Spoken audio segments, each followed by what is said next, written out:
Tepuk tangan buat Kindiliah Band. Mantap. Oke, jadi nggak kerasa teman-teman ya, kita sudah kurang lebih 1 tahun menghadapi sesuatu yang berbeda. Dan tentunya pandemik ini membuat orang semakin mempertajam ilmu marketingnya ya. Jadi saya yakin banyak orang yang akhirnya mampu berjualan, bahkan sampai barang rumah tangga semuanya dijual untuk bertahan selama pandemik. Namun untuk teman-teman yang ingin buka usaha, yang sudah buka usaha ya, yang sudah jalan, ingin menemukan sesuatu yang yang baru nanti. Nah, kali ini temanya pas banget buat kalian semua, yaitu adalah membangun kekuatan dan ketahanan usaha mandiri di kala pandemi. Jadi pas banget buat teman-teman yang mungkin korban PHK ya kan, yang mungkin gajinya tidak full, nggak masalah, nggak usah khawatir, kita bangkit bersama-sama karena kali ini kita sudah hadir di tengah-tengah kebahagiaan kita, seorang presiden. Nah, menang mutlak kemarin yang dipilih oleh para pendosa. Ini dia presiden para pendosa, Gus Miftah. Assalamualaikum Gus. Waalaikumsalam warahmatullahi wabarakatuh. Apa kabar Gus? Alhamdulillah sehat. Usaha buburnya Ibu Umi? Kenapa? Usaha buburnya lancar Gus? Usaha buburnya, pengusaha bubur itu adalah pengusaha yang paling ulet. Nasi sudah jadi bubur saja masih bisa dijual. Tapi pengusaha yang paling koplak adalah penjual nasi goreng. Sudah matang masih digoreng.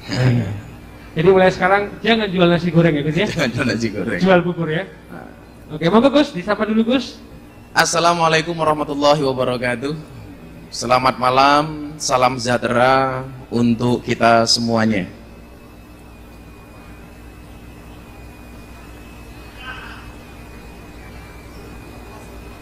Alhamdulillahirrabbilalamin. Setelah tertunda seminggu, dan ini menjadi karakter orasi, pasti tertunda karena kebetulan saya kemarin agak sakit. Hari ini kita kembali berjumpa di acara orasi, obrolan realita dan masalah hati, yang alhamdulillah malam hari ini hadir disupport penuh oleh Telkom Indonesia. Tepuk tangan untuk Telkom. Kawan-kawan sekalian, saya selalu menitik tekankan kepada teman-teman penyelenggara bahwa orasi itu bukan hanya obrolan satu agama, maka semua agama boleh hadir. Anda mau berpakaian seperti apa boleh hadir, Anda mau ngomong apapun boleh, karena memang ini bukan pengajian tetapi obrolan. Dan kebetulan malam hari ini tema kita setahun pandemi. Saya yakin Allah itu maha tahu. Allah melihat kamu lapar, Dia menciptakan makanan. Allah melihat kamu haus, Dia menciptakan air. Dan saat kamu butuh teman yang manis, keren, baik hati, dan menyelesaikan semua masalahmu, Allah menciptakan Gus Miftah untukmu. Wah. Gono, alit. Maka saya pikir setahun pandemi ini mari kita jalani semuanya dengan tulus. Saya selalu mengatakan, saat kamu tulus mencari ridho Allah, manusia pun akan mencintaimu karena Allah. Saya ulangi, saat kamu tulus mencari ridho Allah, maka manusia pun akan mencintaimu karena Allah. Jadi kawan-kawan begini, bagaimana sebenarnya menghadapi kondisi hari ini? Ini tema sudah saya banyak bahas di acara saya di iNews TV, itu ngobrol bareng Gus Miftah. Bagaimana kemudian kita menghadapi kondisi hari ini? Kondisi hari ini. Yang pertama, mari kita belajar tentang peristiwa dan keajaiban Isra Mi'raj dan cerita-cerita Nabi yang lain berkait dengan solusi dan problem solver yang diberikan oleh Allah. Karena kalau Anda melihat semua cerita sejarah dari semua kitab suci yang ada, itu pasti menggambarkan patriotisme dari seorang Nabi dan Rasul. Kita lihat satu-satu. Supaya hari ini kemudian Anda yang merasa kok, aku kok ngene banget toh. Kerja urung pulih, gajian nggak banyak, cicilan banyak, macam-macam. Bersyukurlah, Kalau kalian masih merasa kepalanya pusing, bersyukurlah, berarti kalian masih manusia. Berarti cik duwe ndas. Maka kalau hidup kamu diselimuti masalah, bersyukurlah, berarti kamu masih manusia. Karena kalau hidupmu diselimuti oleh kelopo, berarti kelepon. Kita lihat satu-satu. Bagaimana kemudian para nabi dan rasul mendapat ujian dari Allah yang luar biasa. Kita lihat satu-satu. Nabi Yunus alaihissalam. Ali tahu apa ujiannya Allah kepada Nabi Yunus? Dimakan ikan paus. Saat Nabi Yunus masuk ke dalam perut ikan, yang dia perlu lakukan cuma satu. Apa? Pasrah. Pasrah. Maka saat Nabi Yunus pasrah di dalam perut ikan, dia tidak merasa di dalam perut ikan, tapi dia merasakan seperti iktikaf di dalam masjid. Sudah. Ketika dia kemudian bingung, malah justru masalahnya nggak selesai. Dia pasrah sama Allah. Tuhan, saya pasrah deh. Yang cari jalan keluar kamu, bukan aku, kata dia. Oke, selesai. Nabi Yunus. Nabi Musa alaihissalam. Anda tahu Nabi Musa itu musuhnya siapa? Nabi Musa ini musuhnya komplit. Ada ulama namanya Bal'am. Ada orang ngerakus harta namanya Korun. Ada orang ngaku Tuhan namanya Fir'aun. Dan Anda tahu, Fir'aun itu bapak angkatnya Nabi Musa alaihissalam. Karena kebetulan Fir'aun itu kan istrinya solehah. Makanya mbak-mbak jangan kaget kalau ada wanita solehah kadang-kadang suaminya elek. Itu biasa. Contohnya istrinya istrinya Fir'aun. Maka saya mencatat begini, ada 4 kategori pernikahan, Nis Alit. Jadi yang pertama, suaminya jelek, istrinya jelek. Siapa? Abu Lahab. Ini suaminya jelek, istrinya jelek. Yang kedua, suaminya baik, istrinya jelek. Siapa? Nabi Nuh. Yang ketiga, suaminya jelek, istrinya solehah. Siapa? Fir'aun. Yang keempat, suaminya soleh, istrinya solehah. Siapa? Ibrahim. Kalau bapak ibu kira-kira, ibu-ibu kira-kira pilih yang mana? Ibu-ibu pilih mana? Pilih Abu Lahab, pilih keluarga Nabi Nuh, pilih keluarga Fir'aun, apa pilih keluarganya Ibrahim? Ibrahim. Dan Anda tahu Ibrahim istrinya 2.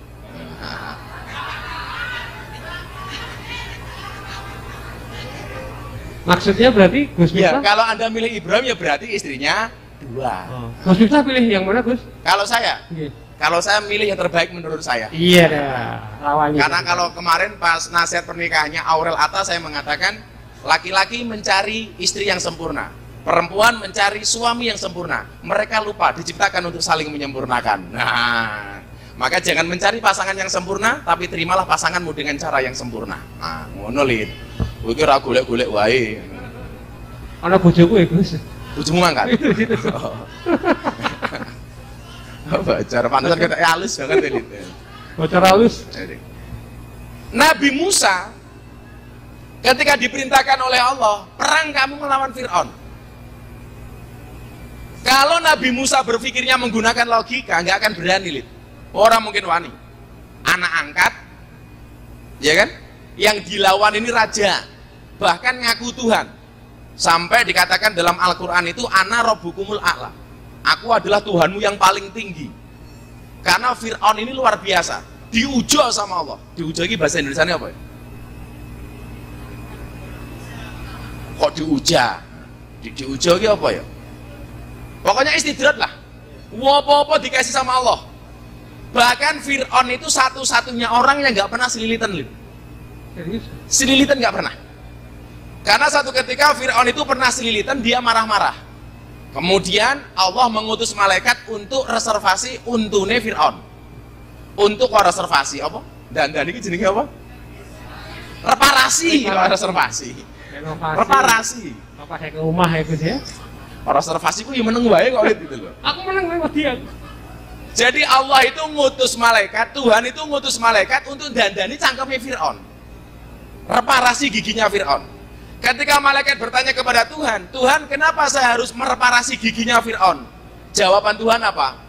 Hei malaikat, kamu dandani untune Fir'aun yang rapi, Mosok Fir'aun ngaku Gusti Allah kok cangkeme sililitan, kan ora pantes. Ini Fir'aun. Jadi Fir'aun itu luar biasa. Kalau kamu kehujanan, kamu pilek. Kalau Fir'aun enggak. Fir'aun kehujanan, yang pilek bukan Fir'aunnya, air hujannya. Mangan sambel, yang mules bukan perutnya Fir'aun, sambel lilit. Sampai ampuh Fir'aun. Maka ketika Nabi Musa diperintahkan kepada oleh Allah untuk berperang melawan Fir'aun, dianya mengatakan, saya pasrah dan saya manut, samina wa atokna. Yang terjadi apa? Nabi Musa perang melawan Fir'aun. Pertanyaan saya, Musa menang apa kalah? Ini di Injil dimanapun sama ceritanya. Musa itu menang apa kalah? Kalah. Kalah bro, buktinya apa? Musa lari kok. Kalau menang ngapain lari? Musa kalah, lari. Ketemu sungai, ketemu lautan. Begitu berhadapan dengan Fir'aun, apa yang membedakan antara Fir'aun dengan Musa? Bedanya satu. Sekuat-kuatnya Fir'aun, dia merasa dirinya adalah Tuhan, dan selemah-selemahnya Musa, di dalam hatinya ada Tuhan. Saya ulangi, begitu mereka ketemu, Nabi Musa kepepet di depan lautan. Perbedaannya di antara mereka adalah sehebat-hebatnya Fir'aun merasa dirinya adalah Tuhan, dan selemah-lemahnya Musa, di dalam hatinya ada Tuhan. Kemudian apa yang terjadi? Allah memberikan solusi kepada Musa. Dengan apa? Lautan yang terbelah. Ya, kenapa? Karena di dalam hatinya ada Tuhan. Satu lagi saya kasih contoh sebelum masuk ke fokus ini. Nabi Ibrahim. Ibrahim, potong leher anakmu Ismail. Saya mau tanya kepada Anda, Ibrahim ketika menerima perintah ujian ini, dia menerimanya pakai akal apa pakai hati? Pakai hati, Mas. Lah nganggo akal, wo kentir Gusti Allah. Duwe anak mau siji gawene kangelan, bojoku ora mateng-mateng. Duwe anak kok kon beleh, goblok. Tapi Nabi Ibrahim menerima perintah Tuhan dengan menggunakan hatinya. Apa dikatakan Ibrahim? Kalau memang ini perintahmu, saya lakukan. Ketika Nabi Ibrahim memotong lehernya Ismail, apa yang terjadi?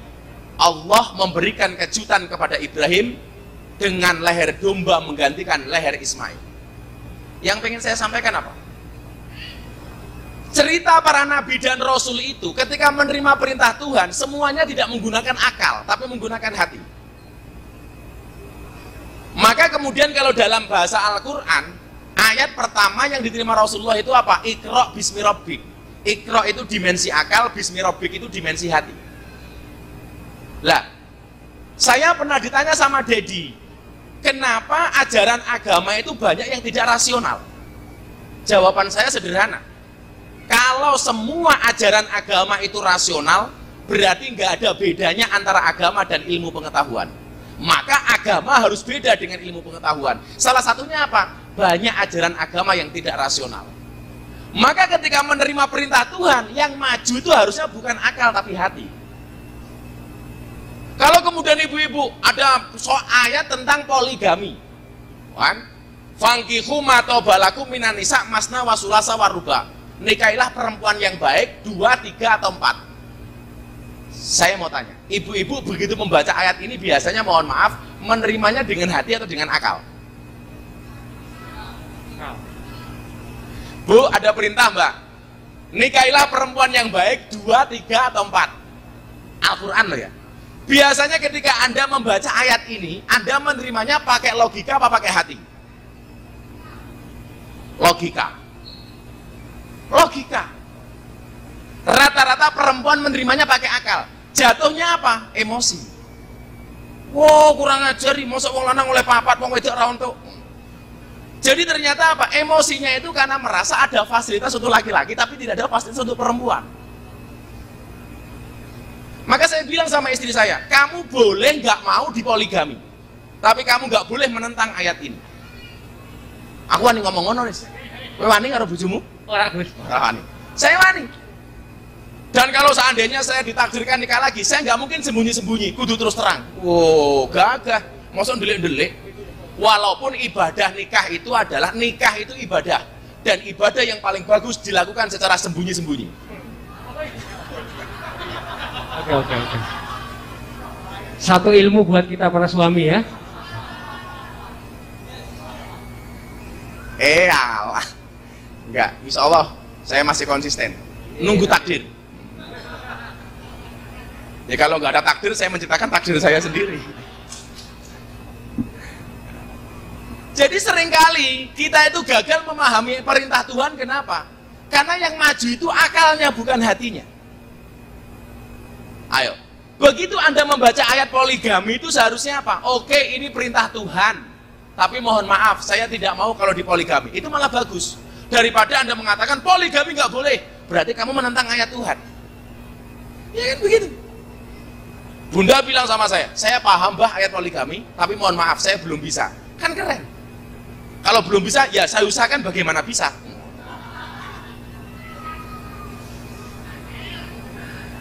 Lah demikian pula kawan-kawan, ketika kita berbicara pandemi hari ini, yang paling terdampak dengan pandemi ini siapa? Saya melihat yang paling terdampak adalah mereka yang paling suka berkeluh kesah. Yang paling terdampak itu adalah mereka yang suka sambat.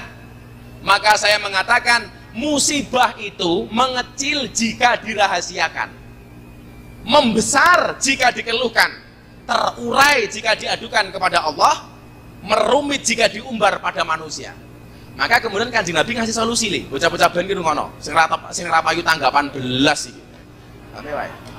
Jadi kalendere utuh, ora ana coretan blas. Resik pokoke. Sak dompete ya. Maka namanya PSBB. Dompet dibuka, pas saya buka bersih. Jawabnya adoh-adoh. Saiki tahun ngarep. Konsep Kanjeng Nabi ketika menghadapi musibah itu apa? Sederhana kok. Nabi Muhammad itu kalau seneng dia ngomong, kalau susah dia diam. Nah, ulangi ya. Nabi Muhammad itu kalau susah diam, kalau seneng ngomong. Lah kita ini umatnya Nabi Muhammad sebaliknya. Kalau susah ngomong, kalau seneng diam. Betul itu. Padahal konsep ayatnya apa? Wa amma binikmati rabbika fahadis. Kalau kamu mendapatkan nikmat dari Tuhanmu, maka berikanlah kabar gembira. Maka kenapa kalau orang menikah itu ada resepsinya? Karena itu bagian dari kabar gembira. Walaupun resepsi itu hukumnya nggak wajib. Lah orang-orang hari ini jomblo-jomblo itu nggak berani menikah. Kenapa? Karena mikir biaya nikah itu mahal. Padahal nikah itu murah, yang mahal gengsi. Apalagi nikah di musim pandemi. Nikahnya cukup virtual, malam pertamanya juga virtual. Gak enak Gus nek virtual Gus. Nek kuota habis, waduh nggak bisa ngapa-ngapain. Malam pertama virtual, kuota habis. Merongos. Besok anaknya lahir di-download ya Gus ya. Anaknya lahir di-download. Maka musibah ini akan menjadi sesuatu yang menarik, Mas Salid. Ketika kita menganggapnya bukan musibah, tapi cara komunikasi Allah dengan kita. Ketika ada musibah seperti ini, harusnya husnudon bukan suudon. Maka yang terjadi adalah ini bukan laknat tapi rahmat. Kenapa kemudian Allah kasih musibah itu? Karena seringkali ketika manusia dikasih nikmat itu lupa dengan Tuhan. Contoh begini, yang sering saya sampaikan. Saya berada di atas, santri saya di bawah. Saya lempar uang 20.000. Biasanya yang terjadi apa? Santri akan mengambil uang 20.000, tapi tanpa pernah melihat siapa yang melempar uang 20.000. Diambil saja sama dia. Lempar lagi uang 50.000, uangnya diambil, tanpa pernah melihat siapa yang melempar uang 50.000. Lempar lagi 100.000, sama, uangnya diambil, tidak pernah melihat siapa yang melempar uang 100.000. Akhirnya saya jengkel. Tidak lagi saya lempar uang, tapi saya lempar kerikil, plek kena kepalanya. Begitu kena kepala, kerikilnya baru dia dongak ke atas. Oh, ada yang lempar. Inilah manusia. Ketika dikasih kemudahan, nikmat dan anugerah sama Tuhan, biasanya lupa, nggak pernah melihat siapa yang melempar nikmat itu. Tetapi ketika kita dilempar masalah oleh Allah, baru kemudian biasanya kita ingat Allah. Makanya menyikapinya bagaimana? Ketika seorang hamba dikasih ujian sama Allah itu sebenarnya Allah pengen ngomong sama kita, Mas Alif. Pengen ngomong sama kita. Makanya hamba yang baik begitu dikasih masalah sama Tuhan, ya Allah, ya Allah, ya Allah, kelingan sama Tuhan. Tapi kadang-kadang ketika Allah pengen menjauh dari kita apa? Semua yang kita inginkan dicukupi oleh Tuhan. Maka saat itulah Allah pelan-pelan menghindar dan jauh dari kita. Yang luar biasa siapa? Mereka yang dikasih nikmat tetapi mendekat dengan Tuhan. Wis penak terus tapi tetap kelingan Gusti Allah. Dan mereka yang paling terlaknat siapa? Sudah dikasih musibah tetap tidak ingat dengan Tuhan. Malah mau misuh-misuh tok. Ya jingan gara-gara pandemi rapayu warungku. Padahal ingat, kewajiban kita itu buka warung, Mas. Yang mendatangkan tamu siapa? Allah. Maka Gus Miftah sering mengatakan apa? Ketika Allah memberikan ujian kepadamu yang berat, Allah tidak memerintahkanmu untuk mencari jalan keluar sampai penat. Allah hanya memerintahkanmu untuk sabar dan sholat. Sekarang saya kasih kasus. Kalau Anda bayangkan, kalau seandainya Anda naik perahu, perahunya bocor di tengah lautan. Oh, bukan lautan lah, terlalu dalam. Anda naik perahu, perahunya bocor di tengah sungai. Perahu kamu dikelilingi sama buaya 4, buaya 5. Bayangkan, apa yang akan kamu lakukan? Kalau saya sederhana, apa yang saya lakukan? Berhenti membayangkan.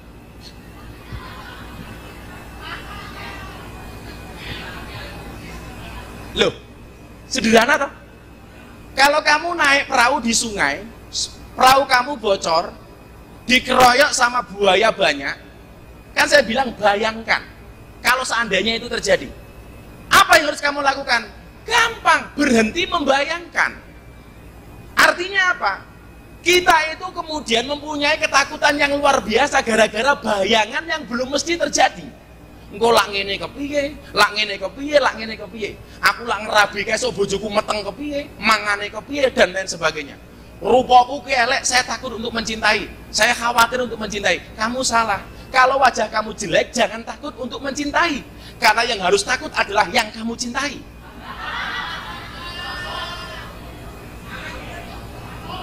Sing elek guyu ya Gus. Sing elek guyu. Sing elek guyu. Maka kemudian apa? Tadi saya sampaikan, musibah itu akan mengecil bila dirahasiakan, membesar jika diomongkan. Maka begitu dikasih masalah oleh Allah, mendingan kita diam. Gitu loh.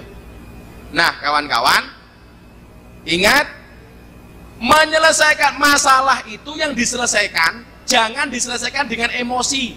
Tidak akan pernah menemukan solusi. Menyelesaikan masalah jangan dengan emosi. Tidak akan pernah menemukan solusi. Jangan pernah menyerah, karena saat kamu menyerah semuanya akan berakhir. Jangan berjanji bahwa kamu selalu bisa mengatasi masalah sahabatmu, tapi berjanjilah bahwa dia tak akan menghadapinya sendirian. Maka yang perlu kita lakukan hari ini ketika ada musibah seperti ini adalah bagaimana kemudian belajar dari sifatnya Nabi dan Rasul ketika dikasih masalah oleh Allah. Kejutkanlah Tuhan dengan amalmu, maka Tuhan akan mengejutkan dirimu dengan keakbarannya. Maka Allah akan mengejutkanmu dengan keakbarannya. Nabi Muhammad diperintahkan hijrah ke Madinah, dia nggak perlu mikir. Dan akhirnya Nabi Muhammad dikejutkan dengan apa? Kota Madinah yang menyenangkan.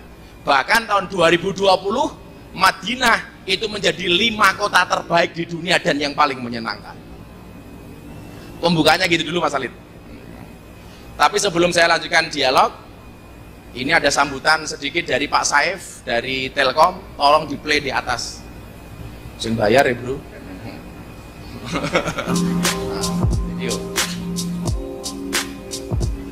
Assalamualaikum sobat. Menyambut baik acara orasi Gus Miftah, tausiah yang pastinya akan sangat mencerahkan hati, membangun semangat positif bangkit dari kegalauan, mengajak berakhlakul karimah agar semua berkah. Orasi bagi saya juga bisa berarti obrolan kreatif, penuh inovasi, obrolan ringan namun kadang justru melahirkan banyak ide, inovasi dalam berbisnis dan juga dalam kehidupan. Dan Gus Miftah adalah pentingnya. Sobat milenial pecinta orasi yang saya katakan, hidup bukan soal mandi, bangun tidur, kerja, makan, lalu tidur lagi. Tapi ada keberkahan yang harus kita kejar, yang harus kita bangun apapun langkah hidup kita sebagai ibadah. Ibadah yang penuh barokah. Yuk, bareng-bareng kita simak, dengar baik-baik, kita amalkan agar hidup kita semakin barokah, semakin kita menjalani ibadah dengan penuh khusyuk, termasuk aktivitas bisnis, usaha sobat milenial semua yang saya banggakan. Terakhir, pesan dari saya, teruskan niat, luaskan wawasan, luas hadapi perubahan, dan bijak bergerak hadapi perubahan. Assalamualaikum. Waalaikumsalam warahmatullahi wabarakatuh. Ingat, selalu ada harapan bagi mereka yang sering berdoa, selalu ada jalan bagi mereka yang sering berusaha. Jika salah, perbaiki. Jika gagal, coba lagi. Tapi jika kamu menyerah, semuanya akan selesai. Jika rencanamu belum berhasil, ubah caranya, tapi jangan ubah tujuannya. Oke. Oke, boleh minta tepuk tangan teman-teman untuk Gus Miftah. Tadi yang paling penting adalah ketika kita punya masalah, kita diam, ya Gus ya. Ketika kita lagi dapat kabar gembira, kita boleh mengabarkan ke yang lain ya. Ya. Ini juga berlaku untuk teman-teman yang sering main sosmed. Sekali lagi, jangan gampang sambat di sosmed, karena itu juga merupakan salah satu wujud tidak bersyukur ya Gus ya. Walaupun sosmed Indonesia itu adalah sosmed yang paling luar biasa karena mampu mengalahkan akun badmintonnya Inggris ya teman-teman ya. Jadi kita punya kekuatan Indonesia selain militer, yaitu kekuatan dari sosial media. Oke, seperti biasa kita akan cari 10 penanya dulu Gus. Nanti kalau masih ada hadiahnya nggak? Hadiahnya ada voucher ya, voucher dari The Paragon Mas ya. Iya, betul. Ini untuk nginep di Paragon selama seminggu. Dan uang tunai. Dan uang tunai, tapi nginepnya di kamar mandi. Dok. Oh enggak, beneran. Full ya, Gus? Itu ada tambahan. Nginep voucher nginep di Paragon, dikasih uang dan satu kamar dengan Sumanto. Ini semuanya ada uangnya? Itu ada uangnya. Ada uangnya. Total uangnya berapa Mas Danis? Total uangnya cash ada 5 juta rupiah, dan untuk total dari voucher dan uang tunai ada 50 juta rupiah untuk malam hari ini. Mantap, luar biasa. Nah, karena ini pandemik, maka untuk uangnya akan disumbangkan ke pengisi acara. Iki acara apa toh? Ya, Gus teko gratis dikai duit. Terus lho, kurang apa? Apa di closing wae, Gus? Tunda aja ya. Tapi kita cari yang penanya paling oke Mas ya. Oke, jadi ada voucher, saya tunjukkan ya. 10 penanya terbaik dapat voucher dan uang. Ini voucher nginep di Paragon. Tuh, ada kodenya Gus Miftah. Itu gak cuma Paragon, jadi Juragan Voucher itu ngeluarin voucher, jadi untuk? bisa jajan dimanapun. Oh, ya, betul sekali ya. Yang bekerja sama dengan Juragan Voucher gitu. Dan juga uang 500.000 rupiah. Nah, oke. Baik, kalau begitu kita buka dengan penanya pertama, boleh? Boleh?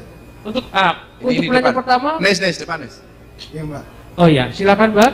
Dari mana? Namanya Jadi siapa? motivasi pertanyaannya bukan karena ingin tahu, tapi karena dapat voucher dan uang. Oh iya. Oh enggak. Oke. Dan mohon maaf, vouchernya ini berlaku untuk orasi yang minggu depan, Mbak. Ya. Namanya siapa, Mbak? Assalamualaikum warahmatullahi wabarakatuh. Waalaikumsalam warahmatullahi wabarakatuh. Nama saya Adel. Siapa? Adel ya. Cadel. Adel. Oh, temennya temuan ya? Ya. Mbak Adel dari mana, Bu Adel? Dari Tugu Jogja. Dari Tugu Jogja. Ya, Jogoyutan. Di Tugu hidupnya? Jogoyutan. Oh, Jogoyutan. Oh, Jogoyutan. Oke. Kenapa Del? Gini Pak, ini di luar tema ya Pak ya. Enggak apa-apa, di luar tema, yang penting Iya. keluar dari dalam hatimu. Asik. Codot. Soal amalan wiridan itu loh Pak. Kalau saya kan kayak ada target baca sholawat 10.000 pakai tasbih digital itu. Tapi kalau sama suami saya itu Pas mau wirid diajak kelon. enggak. Maksudnya disuruh lebih baik nggak usah pakai apa, nggak usah ditarget, yang penting pelan-pelan dari hati. Nah itu gimana ya Pak? Soalnya kayak lebih lego kalau bisa sampai 10.000 sholawat. Kalau bacanya kan sholawat kayak gitu sama suami saya itu disuruh pelan-pelan. Kamu jawab no, yo men to cangkem-cangkemku dhewe kok. Itu gimana ya Pak, cara apa memberi pengertian ke suami kayak target. Oke. Ya, makasih. Banyak hadis soal sholawat del. Lid. Lamurmu adel kuwi gemuk apa kurus? Pas-pasan. Oh pas-pasan. Pas-pasan. Gemuk itu bukan dosa. Betul. Kurus juga bukan dosa. Betul. Yang dosa itu adalah mulut yang selalu menghina fisik orang lain. Nah, Apa, aku dipancing. Untuk aku pancing ya. Untung tak kepancing nih. Iya. Bojone lemu malah ora apa-apa Lid. Nah, kelon mantep. Yang Didi ketemu ya Gus ya. Banyak hadis soal sholawat. Dan sholawat ini adalah ibadah yang paling gampang dilakukan dalam keadaan apapun, kapanpun, dimanapun. Keutamaannya tidak akan pernah tertolak sebuah permintaan ketika dimulai dengan membaca sholawat. Contohnya Nabi Adam ketika berdoa minta ketemu dengan Siti Hawa. Kamu tahu kenapa laki-laki disebut Adam? Karena setiap kali membantu wanita pasti Adam maunya. Akhirnya setelah 200 tahun dia berdoa, doanya ditolak sama Allah. Setelah 200 tahun Nabi Adam ingat di pintu surga itu ada tulisan La ilaha illallah Muhammadur Rasulullah. Maka saat itu kemudian Nabi Adam berdoa, ya Allah ya Rob, demi kemuliaan nama Muhammad yang tercantum di pintu surga, tolong pertemukan aku dengan istriku Siti Hawa. Langsung dijawab oleh Allah, Adam selamat, SMS Anda diterima. Itu keajaiban sholawat. Membacanya berapa? Semakin banyak yang membaca sholawat kepada Rasulullah adalah orang yang paling dekat dengan Rasulullah. Bunda itu sehari membaca sholawat 15.000 kali. Makanya kenapa Bunda nggak bisa dipoligami? Karena sholawat saya kalah dengan sholawatnya Bunda. Nah, Bunda 15.000 kali kok. Ini keren loh. Ibu-ibu punya anak kecil, oh podo Gus, rambimu podo. Ibu-ibu punya anak, anaknya kok agak ndablek. Perintah agama apa? Gampang kok. Bacakan sholawat, bacakan Fatihah. Anaknya tidur, pegang kepalanya, sholawati Allahumma sholli ala sayyidina Muhammad wa ala ali sayyidina Muhammad. Mudah-mudahan anakku soleh, Al-Fatihah. Selesai. Kamu punya istri galak, gampang, turu cekel cangkeme. Allahumma sholli ala sayyidina Muhammad wa ala ali sayyidina Muhammad. Moga-moga bojoku cangkeme ra galak, Al-Fatihah. Di Fatihah tetap galak, tambahi Yasin sak tahlile. Modar. Lah membacanya berapa? Semakin banyak semakin bagus.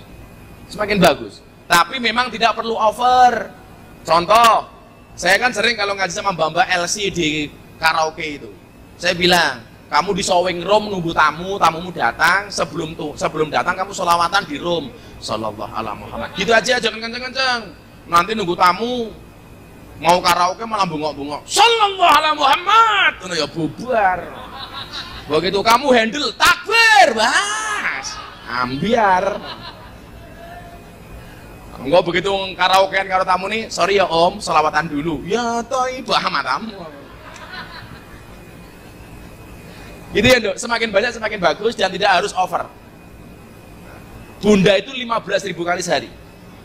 Kowe piro Lid? Hah? 11. Sholawat itu bentuknya banyak. Sallallahu ala Muhammad, sallallahu ala Muhammad. Sallallahu ala Muhammad kok nggak hafal. Singkat lagi, Muhammad. Tapi niatnya Muhammad Rasulullah. Kok Muhammad Reso? Singkat meneh. Moh. Kok kebangetan men. Jadi pernah baca riwayat nggak? Orang itu kalau mau mati, hendaknya dituntun dengan membaca kalimat tahlil, la ilaha illallah. Kowe nuntun mbahmu meh mati. Mbah meh mati, takoni ta umpamane. Dibacake, dituntun, Mbah, terokke Mbah, la ilaha illallah. Kok nggak bisa la ilaha illallah? Boleh disingkat. Allah. Kok Allah nggak bisa? Disingkat lagi bisa. Mbah. Jadi matinya bukan karena Israel, mergo mambu ababmu. Itu boleh, karena hu itu dari kalimat huwa. Huwa itu siapa? Dia siapa? Allah. Huwa. Jadi boleh, berapapun kamu baca boleh. Apalagi kalau membaca di bulan Rejab kayak kemarin ini. Ra'aitu lailatal mi'raj nahron. Saya melihat pada malam Mi'raj sebuah sungai. Ma'uhu ahla minal asal. Airnya lebih manis dibandingkan madu. Apa sing lebih manis dibandingkan madu? Ora ono. Ali tahu cara membedakan madu yang asli dan palsu? Saya tahu. Madu taruh di atas meja, dirubung semut, palsu, gula. Madu taruh botol, digoyang-goyang, dia dikocok-kocok, dia goyang, palsu, berarti air. Madu bawa pulang, istri marah, asli. Jajalan lara percaya itu. Jadi mocone berapa terserah kamu, sebanyak-banyaknya. Lanjut. Bentar Gus, jadi kalau baca itu tidak perlu ditarget berapa ribunya. Wah, sebisanya saja itu. Sebisa, yang penting tidak merasa keberatan. Yang penting nggak merasa berat. Kalau toh kemudian targetnya tercapai, ya alhamdulillah. Alhamdulillah ya. Istri saya itu ketika mau dioperasi, ketika dia kena cancer, sampai dia mau nggak sadar masih membaca sholawat. Bahkan yang ngomah malam Jumat tak keloni sallallahu alaihi Muhammad sallallahu alaihi Muhammad. Oke, Mas Denis silahkan dicari Mas Denis. Iya. Tapi sebelum pada nanya nih, gelem duitnya harus ini. Mau hadiahnya harus download dulu aplikasi Juragan Voucher, coba. Di-download dulu. Yes, di-download Ya. dulu. Nah, yang paling cepat yang saya kasih untuk bertanya ya. Iya, oke, download Juragan dulu. Voucher. Kalau teman-teman nggak punya kuota bisa pakai wifi-nya di Paragon. Nggak ada logo berarti ya. Silakan. Sudah nih. Juragan Voucher ya. Sudah ada di App Store sama di Play Store ya, Mas Denis ya. Iya betul, ada di App Store. Udah duluan sini Mas. Oh iya, oke. Ah. DJU, bukan JU. DJ, DJU, Juragan Voucher. di Juragan. Yuk yang belakang. Assalamualaikum warahmatullahi wabarakatuh. Waalaikumsalam. Namanya siapa, dari mana? Erika dari Tempel. Tempel. Mau bertanya tapi mohon maaf di luar tema nggak apa-apa kan? Ya, Di luar boleh. kafe juga boleh. Jadi misal punya bapak sambung, Hmm. tapi itu udah lama jadi bapak sambung, misal udah 7 tahunan. Terus tapi kamu jatuh cinta? enggak, Oh, bukan. Kayak tapi sinetron. dalam jangka 7 tahun itu tetap nggak pernah dikasih kasih sayang layaknya anak. Jadi kayak dianggap orang asing di rumah, bahkan ngobrol jadi satu meja tuh ngobrol nggak pernah. Itu gimana ya? Ah. Gimana ya? Ya gimana maksudnya? Maksudnya Di Parani saiki Pak? Apa? Di Parani saiki Gus. Di parani saiki, Pak. Ah, sikate Gus ya. Bocah Gus Miftah. Ya. Aja ngono nangis lo iki lho. Iya. Ya, jadi orang tuanya kurang perhatian ya. iya, Orang tapi tuh bapak sambung Bapak sambung ya. Iya, ayah sambung. Ayah doang. sambung. Oke. Iya. Jadi yang ditanyakan bagaimana apanya? Menyikapinya atau Iya, bagaimana harus? menyikapinya, Oke. menyikapinya. Oke. Padahal kita udah berbuat baik sama Iya. dia, maksudnya tetap sopan gitu. Iya, betul. Tetap menghargai sebagai orang tua ya, Iya. sebagai bapak ya, walaupun bapak sambung, monggo. Oke, Dok, Mbak Erika, terima kasih. Saya kemarin nasihat pernikahan Aurel, saya bilang sama mereka, Anang itu luar biasa. Anang Hirmansyah itu luar biasa. Bagaimana tidak? Dari ibu kandung Krisdayanti, kemudian berpindah ke Asanti, itu landingnya soft landing. Kenapa? Karena Anang sebelum menikah dengan si Asanti, Anang ngasih syarat, kalau kamu nikah dengan aku harus bisa menerima anakku. Dan ternyata sama, Asanti itu mau menikahi Anang karena ada alasan Aurel dan Azril. Maka landingnya dari Krisdayanti ke Asanti itu soft landing. Sampai kemudian ibu tiri lebih kejam daripada ibu kota, itu nggak tergambarkan sama sekali di Asanti. Seharusnya ibu kandung atau bapak kandung melakukan hal yang sama. Awamane kowe esuk sing tah jomblo-jomblo iki nikah dengan janda. Oh toh? Kamu udah punya anak, pastikan janda itu bisa menerima anakmu. Kan kalau kamu nikah dengan janda enak. Karena dia minimal jujur, sudah tidak gadis lagi. Daripada kamu nikah dengan gadis tapi rasa janda, lah. Pengalaman ya. Tapi lah nikah dengan janda itu, Lid, itu tidak akan ada malam pertama, Adanya malam terusan, alam kesekian ya Gus. Ya? malam kesekian. Hewan ketuan. Nah, seharusnya orang tua itu memposisikan, kalau saya bisa menerima ibunya, ya saya harus bisa menerima anaknya. Lah kondisinya bagaimana kalau bapaknya seperti itu? Kamu nggak usah ngurusi urusannya bapakmu. Yang penting kamu tetap berbuat baik dengan bapakmu. Kalau toh kemudian bapakmu tetap gak bisa baik sama kamu, itu bukan urusanmu. Kembali ke pasrah tadi ya Gus ya. Iya. Kewajiban kita kan membuat kita baik, bukan membuat orang lain baik. Maka pernah saya sampaikan toh, kita tidak bisa ngatur ombak, Nduk, tapi kita bisa belajar untuk berselancar. Kita tidak bisa ngatur orang untuk bersikap apa dengan kita, tapi kita bisa belajar bagaimana kita menyikapinya. Saya ulangi ya. Kita tidak bisa mengatur ombak, tetapi kita bisa belajar berselancar. Kita tidak bisa ngatur orang lain berbuat apa dengan kita, yang bisa kita lakukan adalah bagaimana kita berbuat dengan mereka. Selesai. Kamu tahu nggak? Ini agak ilmiah. Telinga itu bahasa Inggrisnya apa? Ir. Apa? Ir. Tulisannya B. E-A-R. I-A-R. E-E-R. I-E-A-R. E-A-R. Erika, kalau dua telinga ini kamu jadikan satu, pernah nggak kebayang bentuknya seperti apa? Kalau dua telinga ini kamu satukan, bentuknya seperti apa? Sarange, love. Love, hot. Dan kamu tahu, kalimat E-A-R itu berada di tengah-tengah tulisan hot. Tulisan hati gimana? H-E-A-R-T. Yes. Kenapa kemudian telinga ini ketika disatukan menjadi hati, dan bahasa Inggrisnya telinga itu ada di dalam kalimat hati? Karena telinga ini adalah merupakan jendela hati. Wangel, angel, sangel ini. Caben raiso, caben. Oh, caben raiso. MC raiso ini. Artinya apa? Sesuatu yang masuk ke dalam hati itu salah satunya berangkat dari telinga. Maka saya mau tanya sekarang, orang itu berbuat baik dan buruk awalnya dari mana? Yang bisa ngacung? Yang bisa jawab ngacung? Tak kasih uang 100.000 langsung. Orang itu berbuat baik, awal mulanya dari mana? Dari hati. Subhanallah, salah. Dari mulut, salah. Dari pikiran, salah. Semuanya salah. Ibu-ibu terakhir. Dari telinga dan harus komplit. Telinganya benar, tapi kurang komplit. Jawaban yang paling benar adalah orang itu berbuat baik atau buruk itu dari dua hal, telinga dan mata. Makanya nggak ada orang terlahir itu buta dan budek, nggak ada. Karena kalau orang lahir dalam keadaan buta dan budek, dia tidak akan bisa diajak untuk menjalankan perintah Allah dan meninggalkan larangannya. Maka biasanya kalau dia budek, minimal matanya melihat. Kalau matanya nggak melihat, tapi telinganya pasti bisa mendengar. Karena kalau dua ini, mata dan telinga sama-sama nggak berfungsi, dia nggak punya kewajiban untuk sholat. Dia tidak punya kewajiban untuk melaksanakan perintah Allah. Merintahnya dari mana? Diajari matane ora weruh, dikandani kupingi ora krungu. Makanya orang berbuat baik itu bukan dari hati. Berbuat baik atau berbuat buruk awalnya dari mata yang melihat dan telinga yang mendengar. Contoh, neng omahmu ono pengamen, ono pengemis, dan paring-paring. Yang denger pertama kali hatinya apa telinganya?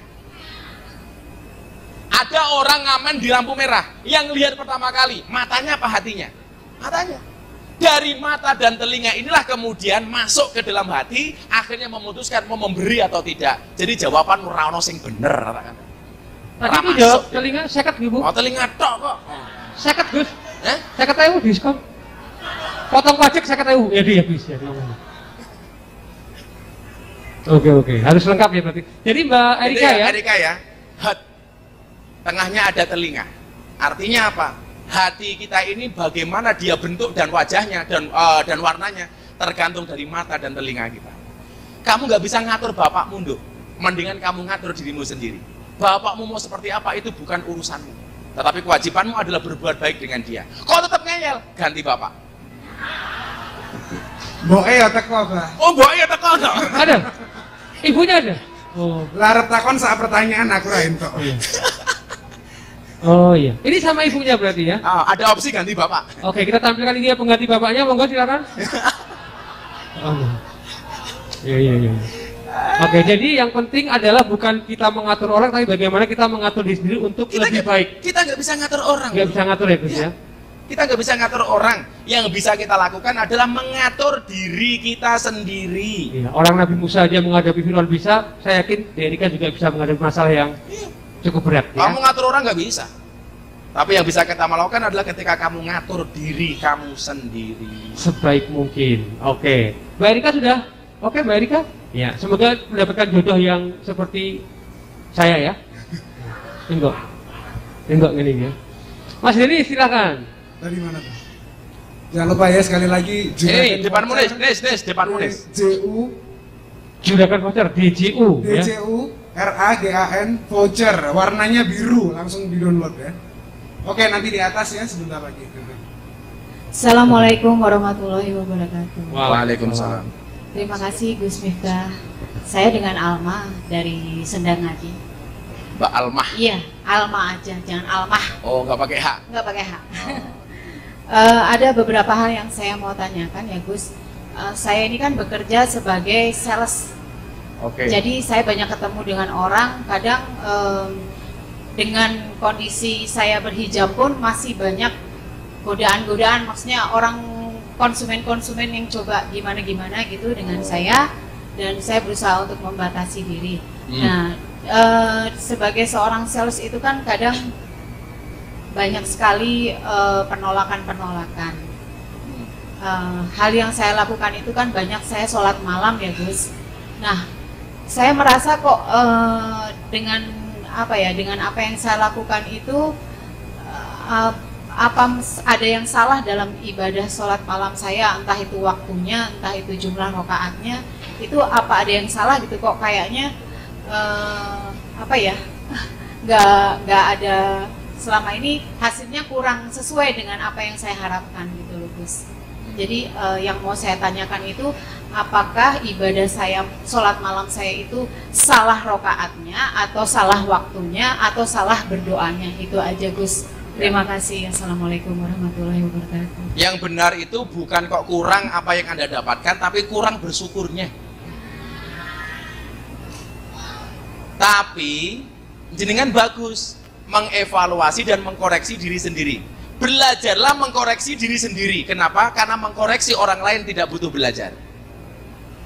Terus pinter gitu loh. Allah itu menciptakan manusia untuk saling mengenal dan menasihati, bukan saling menilai dan menghakimi. Wih, rungokno malah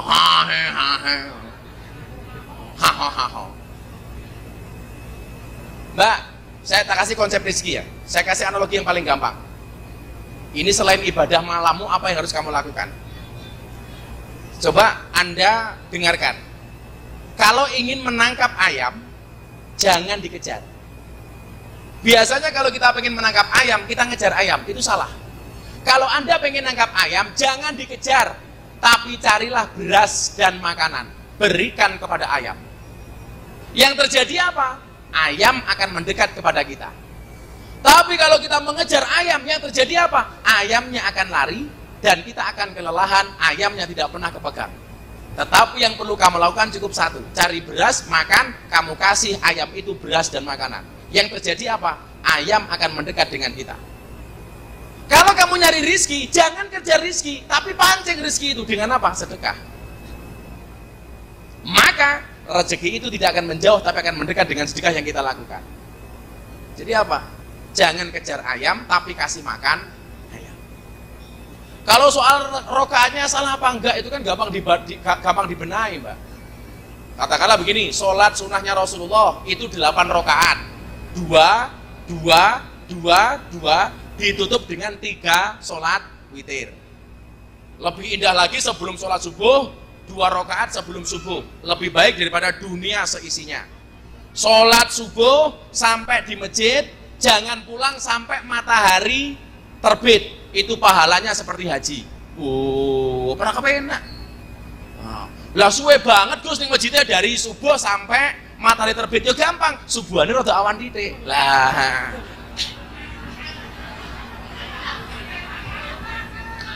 Assalamualaikum warahmatullahi wabarakatuh. Haji Subuhan setengah itu ya Gus ya. Itu Mbak ya. Tambahi amalannya barangkali salah satunya dengan sedekah. Kayak kemarin saya motong 2 sapi. Saya itu seneng kalau saya ada masalah nggak harus ada masalah. Kalau saya itu punya hajat, pengen tolak bala, pengen dijauhkan dari musibah, saya biasanya motong sapi, Mbak. Saya kemarin motong sapi 2, saya bagi ke masyarakat. Ya sederhana saja, karena tudfaul bala, sedekah itu menolak bala. Selesai saja gitu. Makanya kayak kamu bener sedekah di room karaoke gitu loh. Kayak Mas Alid, karena dia kan pernah membaca berikan harta kepada yang berhak. Lah, mbak-mbak di karaoke itu rata-rata kakinya, sepatunya berhak. Santuni Lid. Terima kasih Gus. Next. Ya, lanjut. Ini ada yang duduk sendirian di atas. Monggo Mas, katanya mau nanya. Boleh tuh. Dhewean kira apa ora ono kancane. Coba dicek ambal lemah guys. Oh, iya. Masa kayak kita jomblo. Halo, selamat malam Mas. Ya. Bismillahirrahmanirrahim. Assalamualaikum warahmatullahi wabarakatuh. Waalaikumsalam. Nama saya Rosid dari Monjali, Selokan Mataram, Bah. Oh siap. Saya ingin menanyakan tentang hukum perjodohan menurut Islam. Sedangkan si pihak cewek itu posisi nggak ikhlas, nggak ridho, tapi ingin menolak ke orang tuanya, takut jadi anak durhaka. Seperti itu, Bah. Dan apa yang saya perlu lakukan, Bah? Seperti itu. Ini orang lain apa kamu sih? Saya sendiri.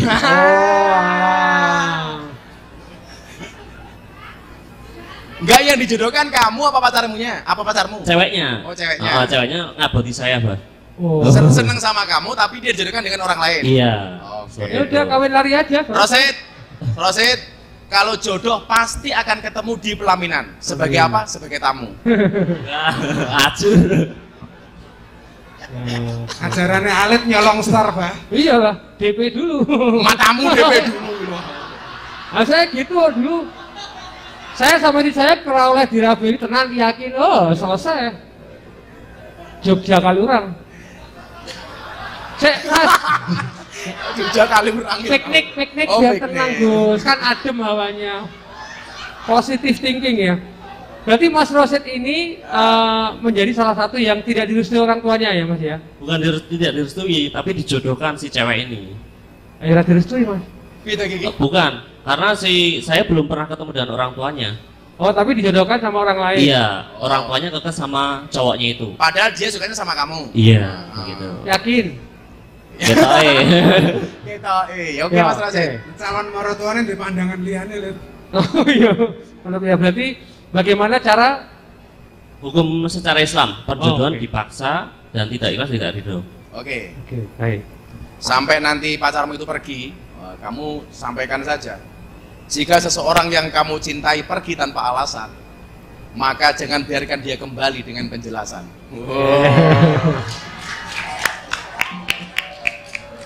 Iki bidang tamunya Mario Teguh gitu ya.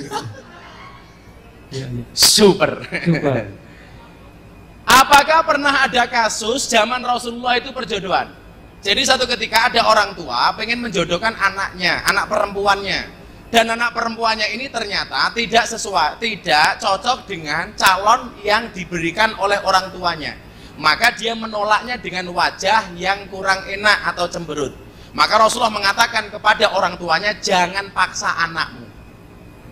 Kenapa? Karena yang menjalani hidupnya bukan orang tuanya, tapi anakmu. Kan begitu. Maka kemudian, siapakah yang harus kita nikahi? Karena ada 4 kategorinya. Tungkihul mar'ah li arba'in. Pasangan itu dinikahi karena 4 hal. Yang pertama, li jamaliha. Karena ketampanannya, atau karena kegantengannya, atau karena kecantikannya. Tapi ingat, cantiknya wajahmu hanya akan menemanimu sampai tanah, tapi cantiknya akhlakmu akan menemanimu sampai jannah. Oh. Tapi ya saya bilang toh, kalau kalian mau posting foto, kalau ngedit jangan cakep-cakep. Kasihan Gus Miftah yang cakep dari lahir dikira editan. Posting ya Allah Juno lak apa kan agak digolek sing paling apik. Santai wendo. Ayu mergo banyu wudu luwih sahdu tinimbang ayu mergo ginju.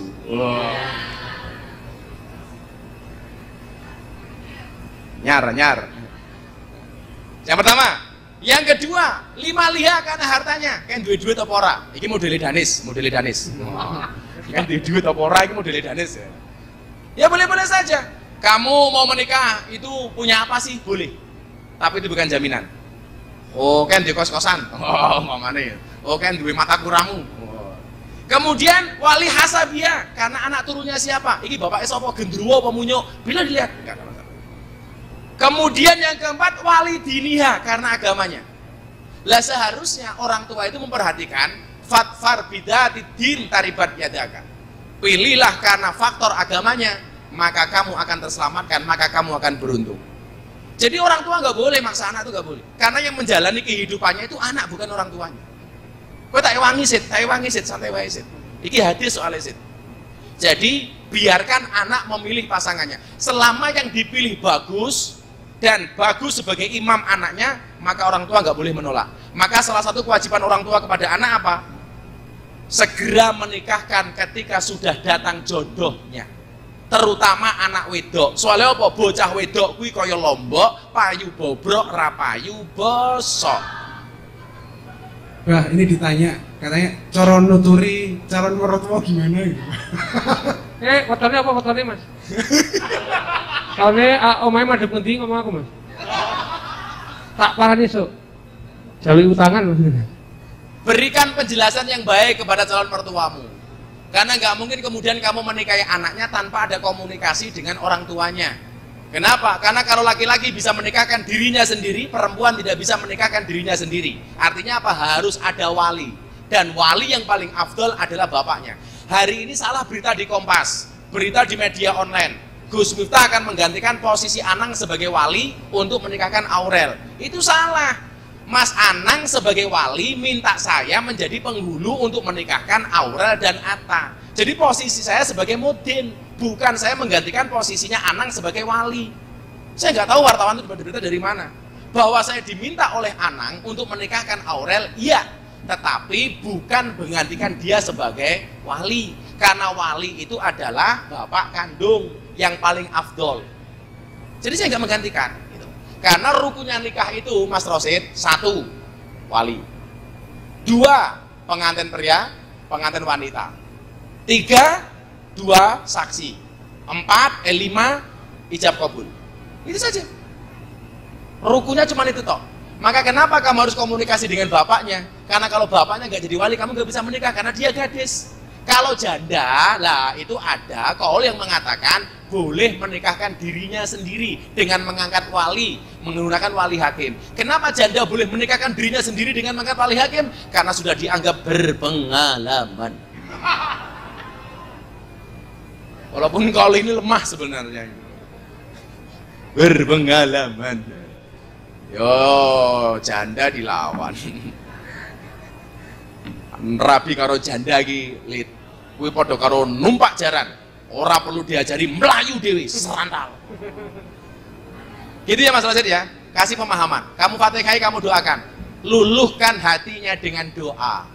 Ingat, cinta yang berawal dari mata hanya akan berakhir dengan air mata. Tapi cinta yang berawal dari hati sampai akhir tidak akan pernah mati. Wow. Yeah. Ya, siapa lagi? Ini temanya dulu. Kita ingatkan lagi ya teman-teman. Itu mbaknya yang berdiri nih, kasihan nih yang berdiri mbaknya bawa yang anak. Baju hijau. Oh, di atas dulu. Oh iya, gitu ya. Jangan-jangan calonnya ini. Oh, bukan. Assalamualaikum Gus, nama saya Dewi. Salam. Rumah saya di Melati. Iya. Mau tanya. Ya, aku mau jawab. Selama ini tuh berganjal banget ya, tapi belum dapat jawaban. Sebenarnya kalau untuk memilih mazhab yang kita harus kita patokan kita itu seperti apa ya Gus? Misalnya, karena kan saya kan mungkin pengetahuan agamanya kurang ya. Terus misalnya saya pengen tahu ini, saya mendengar bahwa ini dilarang, tapi ada juga yang bilang ini boleh gitu. Jadi kayak bingung gitu loh Gus, apa kalau misalnya saya googling ya. Oh, gurumu Mbah Google mesti. Iya. Iya, jawab loh. Misalnya saya pengen tahu jawaban ini boleh apa tidak. Nah, ternyata ada jawaban boleh, ada jawaban juga tidak. Nah, itu gimana ya Gus untuk di kehidupan kita sehari-hari, pengennya tuh pengen menjalankan yang terbaik, jangan sampai melanggar syariat ya Gus. Ya. Cuma boleh nggak sih misalnya kita pengen, oh ini yang saya yakini, jadi kita baca misalnya dari mazhab Hambali, Syafi'i dan lain-lainnya. Misalnya kita, oh saya pengen, saya meyakini berlogika ini tepat, tapi juga di misalnya saya bertanya-tanya juga di permasalahan, saya googling lagi, terus menemukan jawaban, oh versi mazhab ini tuh lebih masuk di saya kayak gitu. Apakah itu boleh atau saya harus gimana gitu? Oke. Mbak sudah nikah belum?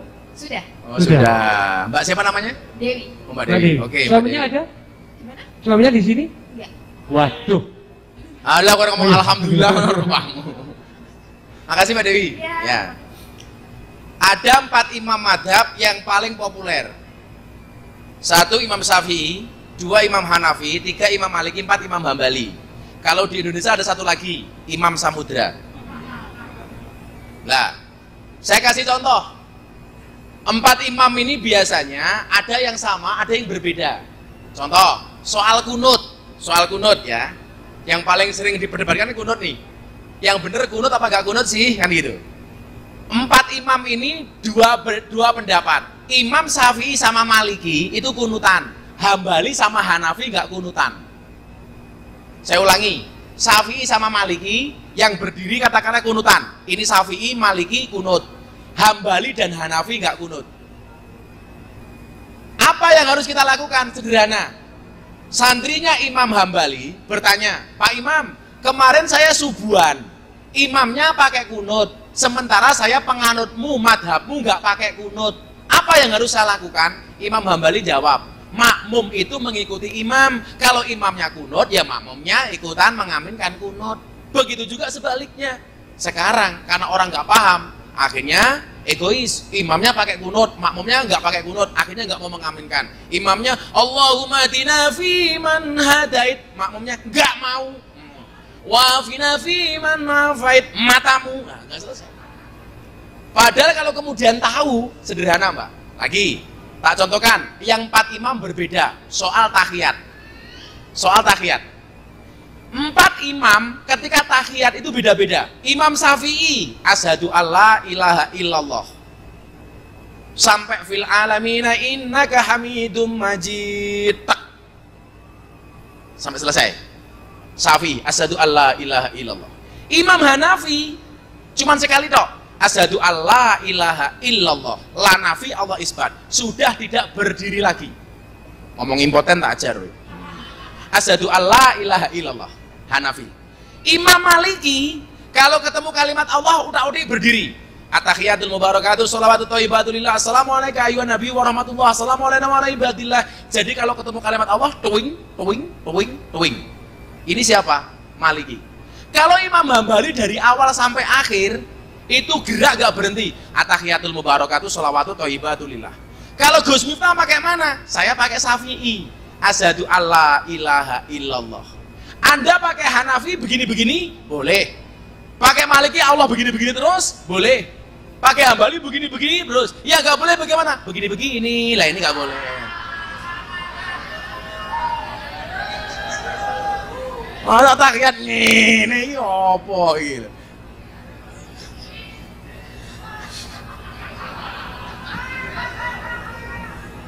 Kalau Mbak Dewi sukanya yang mana? Terserah, Anda pilih yang mana. Anda pakai Hanafi boleh. Cuman pesan saya satu, tolong jangan tanya Google. Tanya kepada siapa? Kepada Kiai. Karena hari ini saya bilang, orang yang salah pergaulan lebih gampang dinasihati daripada yang salah milih pengajian. Kalau kemudian kita pengajiannya di Google, apalagi kemarin ngetren, ngajinya cuma mendengarkan radio. Padahal yang namanya radio itu ada suara tanpa wujud. Lono suarane, lono wujudnya jenenge entut. Entut itu sifatnya menjadikan fitnah. Sing entut sopo, sing mambu sopo. Lah gurune entut mondoknya di mana? Al-Ma'hadus Salafiyah As-Silitiyah. Makanya jangan buka Google, Pak. Google itu bisa menjadi yang paling alim, tapi juga bisa menjadi yang paling porno. Iya toh? Saya kira film singkatnya apa toh? Kalau kemudian itu blog bisa dipertanggungjawabkan, Anda baca boleh. Tapi kalau kira-kira blognya itu nggak bisa dipertanggungjawabkan, tolong jangan dibaca, karena bisa jadi menyesatkan. Kalau ada pendapat ahli, kita sebagai orang awam, apa yang harus dilakukan? Boleh milih Anda mau ikut siapa. Mau begini Mbak Dewi? Atau begini-begini? Yang nggak boleh itu tahiyat berdasarkan nomor partai masing-masing. Nomor telu, asyhadu alla ilaha illallah. Malah ini saya. Oke, sebelum dilanjut satu lagu dulu dong Pak Wedangan di sini. Boleh. Satu lagu. Tapi kita ingatkan ya teman-teman sekali lagi, kalau bisa temanya adalah mengenai membangun kekuatan dan ketahanan usaha mandiri di kala pandemi, karena kita juga hari ini disponsori oleh Telkom Indonesia, di mana Telkom Indonesia juga memiliki yang namanya Rumah Kreatif BUMN ya.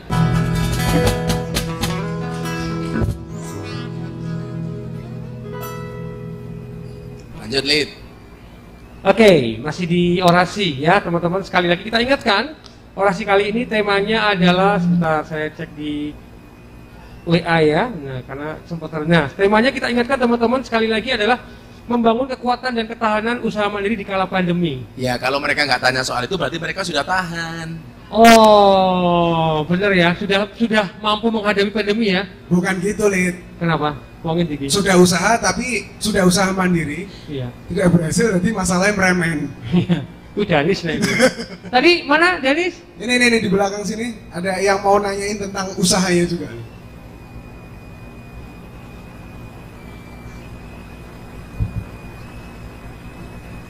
Oke, Assalamualaikum warahmatullahi wabarakatuh. Waalaikumsalam. Waalaikumsalam. Selamat malam Gus Miftah. Saya mau tanya, saya kan sebelum pandemi, saya punya usaha kuliner dan ini berjalan dengan baik. Kemudian setelah pandemi, pastinya bisnis kuliner ini jatuh ya Gus. Jadi usaha saya benar-benar tutup total, bahkan rugi. Secara operasional semuanya rugi. Kemudian saya sulit bangkit kembali Gus di masa pandemi ini. Saya sekarang lebih milih kerja di perusahaan swasta karena harus menghidupi diri saya sendiri juga. Sehingga cukup berat Gus ini saya jalani ketika usaha saya lagi jatuh. Saya hanya ingin mohon sarannya Gus Miftah aja, bagaimana saya bisa bangkit kembali di masa-masa pandemi seperti ini untuk memulai bisnis dari awal lagi. Itu sangat berat Gus, seperti ini. Jadi saya mohon sarannya dari Gus Miftah. Terima kasih. Siapa namanya Mas? David Maulana. Usahanya apa? Jadi podora aku. Miftah Maulana. Jangan-jangan ada yang tertukar. Wih, jenenge karaku beto. Ya wes beto kok. David Maulana aslinya mana, Fit? Saya Lumajang, Jawa Timur. Oh, Lumajang. Usahanya apa boleh tahu? Usahanya singkong keju, pentol goreng, terus teh. Oh, singkong keju. Iya. Keju. Keju kok keju. Keju. Usahanya mulai tahun berapa Mas? 2018. Sekarang masih apa sudah tutup? Tinggal hardware-nya aja. Oh iya. Kalau boleh tahu sudah buka. Alah, apa bae kon bae. Makasih Mas David. Makasih Mas David ya. Nanti jawabannya kita email Mas ya. Ya. Enggak, kita jawab Mas. Kita jawab, jangan di email dong. Mas David tahu bedanya sekolah dengan kehidupan. Kalian tahu nggak bedanya sekolah dengan kehidupan? Kalau sekolah dapat pelajaran dulu baru kamu diuji. Kalau di kehidupan dapat ujian dulu baru kamu dapat pelajaran. Itu bedanya. Ingat-ingat ya. Kalau di sekolah dapat pelajaran dulu baru kamu diuji. Kalau di kehidupan dapat ujian dulu baru kamu dapat pelajaran. Dan ini adalah kehidupannya si David. Dia akhirnya diuji dulu, gara-gara ujian itu baru kemudian dia mendapatkan pelajaran. Nah, saya mengatakan begini, Mas David. Sukses itu melalui banyak proses, bukan melalui banyak protes. Pemuda itu adalah mereka yang banyak peran, bukan mereka yang baperan. Jangan sampai kemudian kamu usahanya bangkrut, katakanlah berada di titik nol, kemudian hari ini kamu bekerja di perusahaan swasta, mengurangi rasa syukur kamu. Kenapa? Karena teman kamu di luar sana masih banyak yang belum bisa bekerja di perusahaan. Artinya, kamu sekarang harus segera bisa move on dari usaha kamu sambil menata pelan-pelan. Mas David, kamu tahu kenapa move on itu berat? Karena dari SD sampai perguruan tinggi yang diajarkan hanya mengingat dan menghafal, bukan melupakan. Itulah kenapa move on itu berat. Maka supaya kamu kemudian tidak sakit hati, sederhana saja. Bagaimana ke depan? Jangan pernah mengulangi kesalahan yang sama. Kenapa? Karena banyak kesalahan lain yang harus kita coba. Tidak mengulangi kesalahan yang sama ya, Gus? Iya, karena masih banyak kesalahan lain yang harus kita coba. Oke. Saya pikir beruntung banget dia. Perusahaannya bangkrut, masih bisa diterima di perusahaan. Masih bekerja. Nah, sekarang begini, saya mau ngomong lebih spesifik ya. Ini kesalahan bangsa kita, Mas. Kita itu kan dijajah Belanda 350 tahun. Secara psikologis, gara-gara penjajahan itu kita menjadi pribadi yang inferior. Kamu tahu nggak inferior itu apa? Inferior itu lawan katanya inferior, superior. Oh, interior matamu kok interior gitu. Inferior itu lawan katanya superior. Lah, gara-gara kita dijajah 350 tahun, bangsa Indonesia itu banyak yang inferior hari ini, Mas. Bahkan jatuhnya insecure. Apa meneh kuwi? Piye. Insecure itu kayak semacam tidak percaya diri ya. Tidak percaya diri. Maka kemudian setelah psikologis kita terjajah. Contohnya begini, ini bukan ras ya.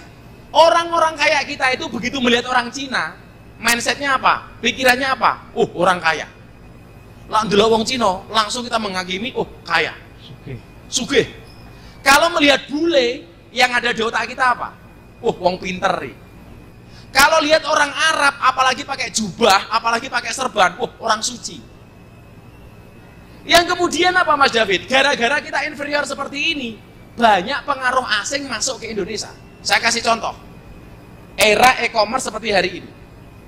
Kita mendapatkan barang apapun cukup download melalui katakanlah Shopee. Tapi gara-gara kemudian mindset kita kalau produk dari luar itu pasti bagus, yang terjadi apa? Produk-produk UKM akhirnya nggak laku. Coba Anda lihat, sekarang Anda buka Shopee, mau cari barang harga 5.000, 7.000, 10.000, ready. Maka kemudian apa? Kenapa ini bisa terjadi? Karena bangsa kita bangsa yang inferior. Seolah-olah kalau melihat orang luar itu lebih bagus daripada kita. Produk-produk luar itu lebih bagus daripada kita. Maka kemudian kita nggak percaya diri dengan produk-produk kita sendiri. Inilah yang kemudian kenapa hari ini banyak usaha kita gulung tikar alias bangkrut. Karena kita lebih percaya dengan orang lain daripada dengan kemampuan kita sendiri. Fit, rungokno kupingmu Fit. Ini yang terjadi. Maka kemarin saya ketemu dengan beberapa kawan di Jakarta. Saya sepakat ini era e-commerce. Kalau bisa, kayak Shopee itu jualannya jangan ngambil produk dari luar, tapi produk dalam negeri. Ini Indonesia ironi. Presidennya mengatakan apa? Presidennya mengatakan benci produk asing, tapi menterinya berhasil impor. Kan danco. Katanya benci produk asing, tapi malah impor. Bahkan hari ini saya baca berita apa? Jahe impor. Padahal Indonesia gudangnya jahe. Neng Bandung jahe banyak. Janda herang. Saya setuju dengan presiden. Utamakan produk lokal umpamanya. Nggak usah pakai itu. Kalau 100% nggak bisa sih, saya yakin nggak bisa. Tetapi kemudian supaya UKM ini bisa berkembang, tentunya kalau bisa produk-produk lokal ini juga dipakai. Saya punya produk luar, tapi saya juga punya produk lokal. Artinya apa? Kita membenci sama sekali tetap nggak bisa. Tetapi bagaimana kemudian UKM ini bisa bertahan? Karena Indonesia ini aneh nih. Kalau bantuan orang miskin, semuanya ngaku miskin. Ya toh? Bantuan UMKM, semua ngaku pengusaha kecil. Maka saya usul kepada Pak Jokowi, bikin bantuan untuk orang gila. Apakah semuanya ngaku gila?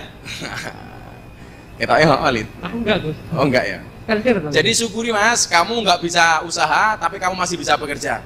Tak tuh nggak Solo sudah di bos milih, amin. Amin. Lumajang ini daerah apa toh? Jawa Pasir, Timur. Pak, Oh, pasir. Pasir. Oh, sing biyen mati kae ya. Salim Iya. kecil. Oh, Salim Kancil ya. Oh, jangan-jangan anaknya kayak. Sedulure. Sedulure. Oke, Ya, Mas, next. ini saya kasih tahu ya bahwa apa namanya salah satu strategi yang sudah dilakukan di Indonesia dan Jogja khususnya ini melalui yang namanya adalah juragan voucher. Nah, ini juragan voucher ini Mas ini bisa bergabung dan bisa memberikan cashback 100% dan cashback itu bukan dari Anda, tapi dari gotong royong teman-teman yang bergabung di juragan voucher. Sinergi. Nah, jadi Mas David silahkan nanti buka gadgetnya, download juragan voucher Mas. Rono, rasa dibuka mau 3315 HP ini. Kosong Mas. Lawas Pada waktu 3310 ya. Nah, coba nanti dipelajari dan Mas bisa bergabung. Ini salah satu cara untuk melawan produk asing yaitu dengan gotong royong melalui aplikasi juragan voucher. Oke. Ini sudah dilakukan oleh The Paragon dan juga beberapa tenan yang ada di Yogyakarta. Termasuk UKM-UKM di bawah Telkom Indonesia. Karena, Betul sekali. Karena Telkom Indonesia juga ngurusi UMKM, Mas. Iya, di rumah kreatif BUMN ya. Betul. Kreatif BUMN. Jadi Ya, mungkin dirubah strateginya Mas, apalagi di masa pandemik ini pastikan digital menjadi salah satu andalan. Gus, ini tadi yang saya sampaikan David, kalau tujuanmu belum berhasil, ubah caranya tapi jangan ubah tujuannya. Itu Oke. kemarin saya punya quote itu gara-gara Presiden sempat bikin keputusan tentang legalisasi miras. Kemudian niatnya adalah untuk devisa negara. Makanya saya sampaikan niatnya Presiden bagus, niatnya pemerintah bagus, tujuannya bagus. Maka rubah caranya tapi jangan rubah tujuannya.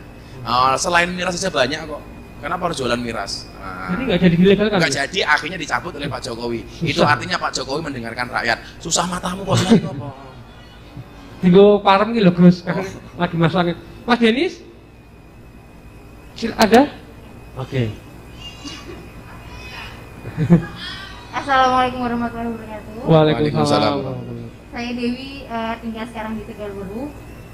Bismillah mau tanya, saya ini ingin memulai bisnis, tapi di keadaan seperti ini modalnya tuh nggak ada, Gus.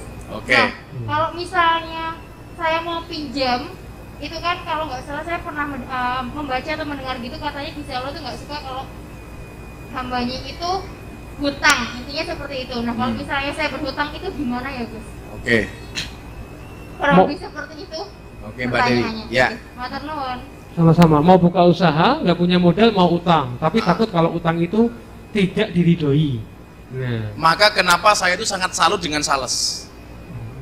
Ya, bukan masalah apa. Kamu tahu Nabi Dawud alaihissalam? Wa inna nabiyallah Dawud alaihissalam karena yakulu, dia makan dan dia wayasrobu bi amaliyadi. Dia makan dan minum dengan menggunakan hasil tangannya sendiri. Dawud itu raja. Nabi Sulaiman itu raja. Tetapi setiap habis sholat, Nabi Sulaiman dan Nabi Dawud itu duduk di depan masjid, di serambi masjid bersama orang miskin. Sambil mengatakan apa? Miskinun yujalisu miskinan. Orang miskin duduk dengan orang miskin.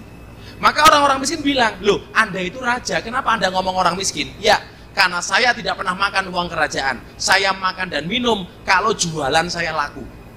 Maka sales itu sudah ada sejak zaman Nabi Dawud. Kenapa? Karena mereka betul-betul makan dari usahanya sendiri. Ya kalau kemudian kita belum punya usaha, belum punya modal daripada utang, modal itu kan tidak harus uang. Kita bisa jualan hari ini tanpa harus punya uang. Karena kalau ngomong utang, Dok, nyuwun sewu, orang utang itu wajahnya melas, kalau ditagih males. Orang itu kalau mau ngutang wajahnya lebih manis dibandingkan madu. Kalau ditagih lebih kejam daripada Israel. Utangnya melas, ditagih males. Maka kalau saya memulai kondisi hari ini, mendingan meminimalisir utang. Toh masih banyak sekian usaha yang kita bisa jualan tanpa harus berhutang, Lid. contohnya Gus. Masih banyak produk-produk yang bisa kita ngambil dulu baru kemudian dijual. Kongsi, apa? Dropship masih bisa dan lain sebagainya. Mendingan seperti itu, Dok. Karena saya menyatakan begini deh, orang itu kalau punya masalah kemudian hutang itu tidak menyelesaikan masalah, nambah masalah. Kalau Anda kemegadean menyelesaikan masalah tanpa masalah katanya, arah percaya aku. Mendingan datang ke orasi, Gus Miftah menyelesaikan masalah tanpa makalah. Iya. Oh, nolit. 500.000. 500.000. Tak kayak modal, Dok. Saya mau tak kayak modal 500.000. 500.000. Oke, Gus, bentar Gus. Ini ada pertanyaan titipan, bagaimana hukum Islam dengan jual beli secara online? Hah?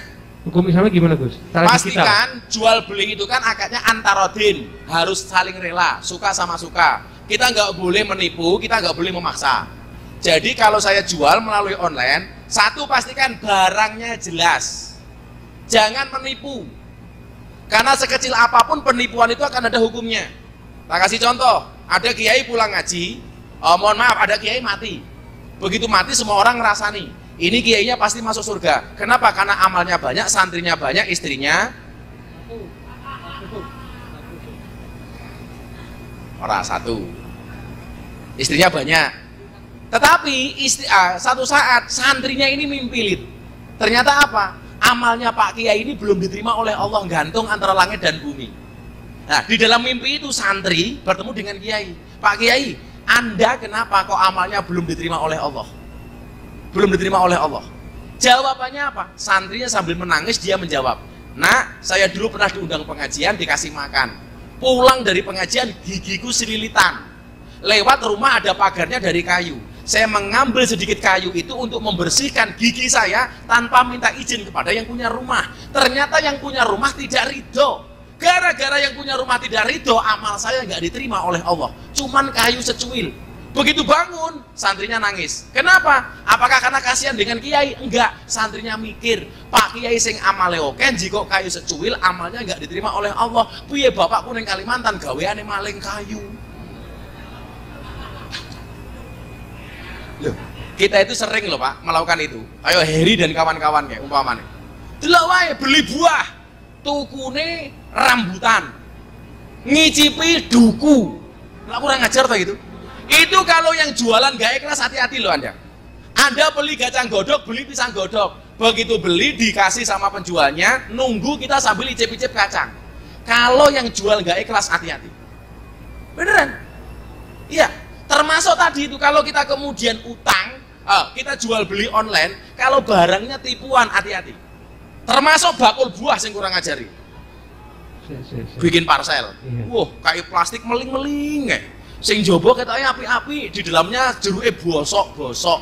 Itu berarti ada unsur penipuan dan itu nggak sah. Sering tau kamu? Saya itu sering dibawain jamaah, dibawain jamaah beli itu loh, Lid. Dibawain jamaah, dikasih parcel, buahnya di luar bagus-bagus, dalamnya bosok. Itu penjualnya hati-hati. Itu berarti tidak menggunakan akad antarodin, tidak saling rela, tapi menipu. Jualan online itu sah selama barangnya jelas, yang membeli jelas, yang menjual jelas. Tidak ada unsur penipuan. Baik katakan baik, jelek katakan jelek. Karena kamu jualan tas, diangkat begini-begini. Pak, ini mohon maaf ya Bu, ini ada yang sobek di sini. Dalamnya seperti ini. Harus disampaikan karena online. Jangan ada saling menipu. Itu deh. Karena nggak ketemu langsung ya Gus. Karena nggak ketemu langsung. Harus dijelaskan ya. Atau kemudian pakai akad. Iki lah sampai elek barang kembali loh. Boleh. Boleh. Boleh. Kesepakatan. Oke. Mas Danis, Belakang ya. Oh masih belakang dulu, kamu kalah kamu. Belakang sana. Mic-nya di sana soalnya. Iya. Assalamualaikum warahmatullahi wabarakatuh, Gus. Gus ngomong apa kamu ibu alon-alon dulu loh. Waalaikumsalam. Saya dari Turi, Gus. Dari Turi. Nah, Putih. sebenarnya dari keluarga baik-baik juga, Gus. Amin. Allah, sok-sokan keluarga baik-baik. Ini Gus, mau tanya. Jadi saya tuh punya usaha, Gus. Kebetulan ini tutup karena pandemi. Nah udah gitu, tahu-tahu saya ngobrol sama istri, udah gitu istri tuh pernah bilang udah aja pinjam ke bank. Nah karena kan di bank tuh ada riba, Gus, katanya. Ini masih katanya. Nah udah gitu. Katanya. Nah pas beberapa minggu istri saya tahu-tahu udah pegang uang. Nah uang itu dari pinjaman bank, entah bank apa. Karena Bang Alit. Nah udah gitu Gus, gini Gus, yang dosa tuh siapa Gus? Karena kan kalau anak istri yang melakukan kesalahan, dosanya katanya ditanggung aku. Tapi kan saya udah kasih tahu Gus itu sebelumnya, jangan itu riba, nanti dosa. Itu loh Gus. Oke, paham. Ya gitu aja Gus. Siapa tadi nama kamu? Diki Gus. Oh Diki. Dari keluarga baik-baik. Oh ya. Insyaallah. Diki TRB terah budak. Mas Diki, saya tuh sering ditanya begini, saya tak jawab ya. Gus Miftah, istri itu boleh bekerja apa enggak sih? Kalau istri orang lain silakan, boleh-boleh saja. Kalau istri saya jangan. Kenapa, Bah? Ya, cukuplah kamu menjadi tulang rusukku, tidak usah menjadi tulang punggungku. Tapi kalau kalian para istri, silakan bekerja. Wong bukan istriku kok. Kenapa para istri harus bekerja? Ya, karena suami itu hanya titipan. Kalau nggak diambil Allah, minimal diambil mantan. Nah, angel.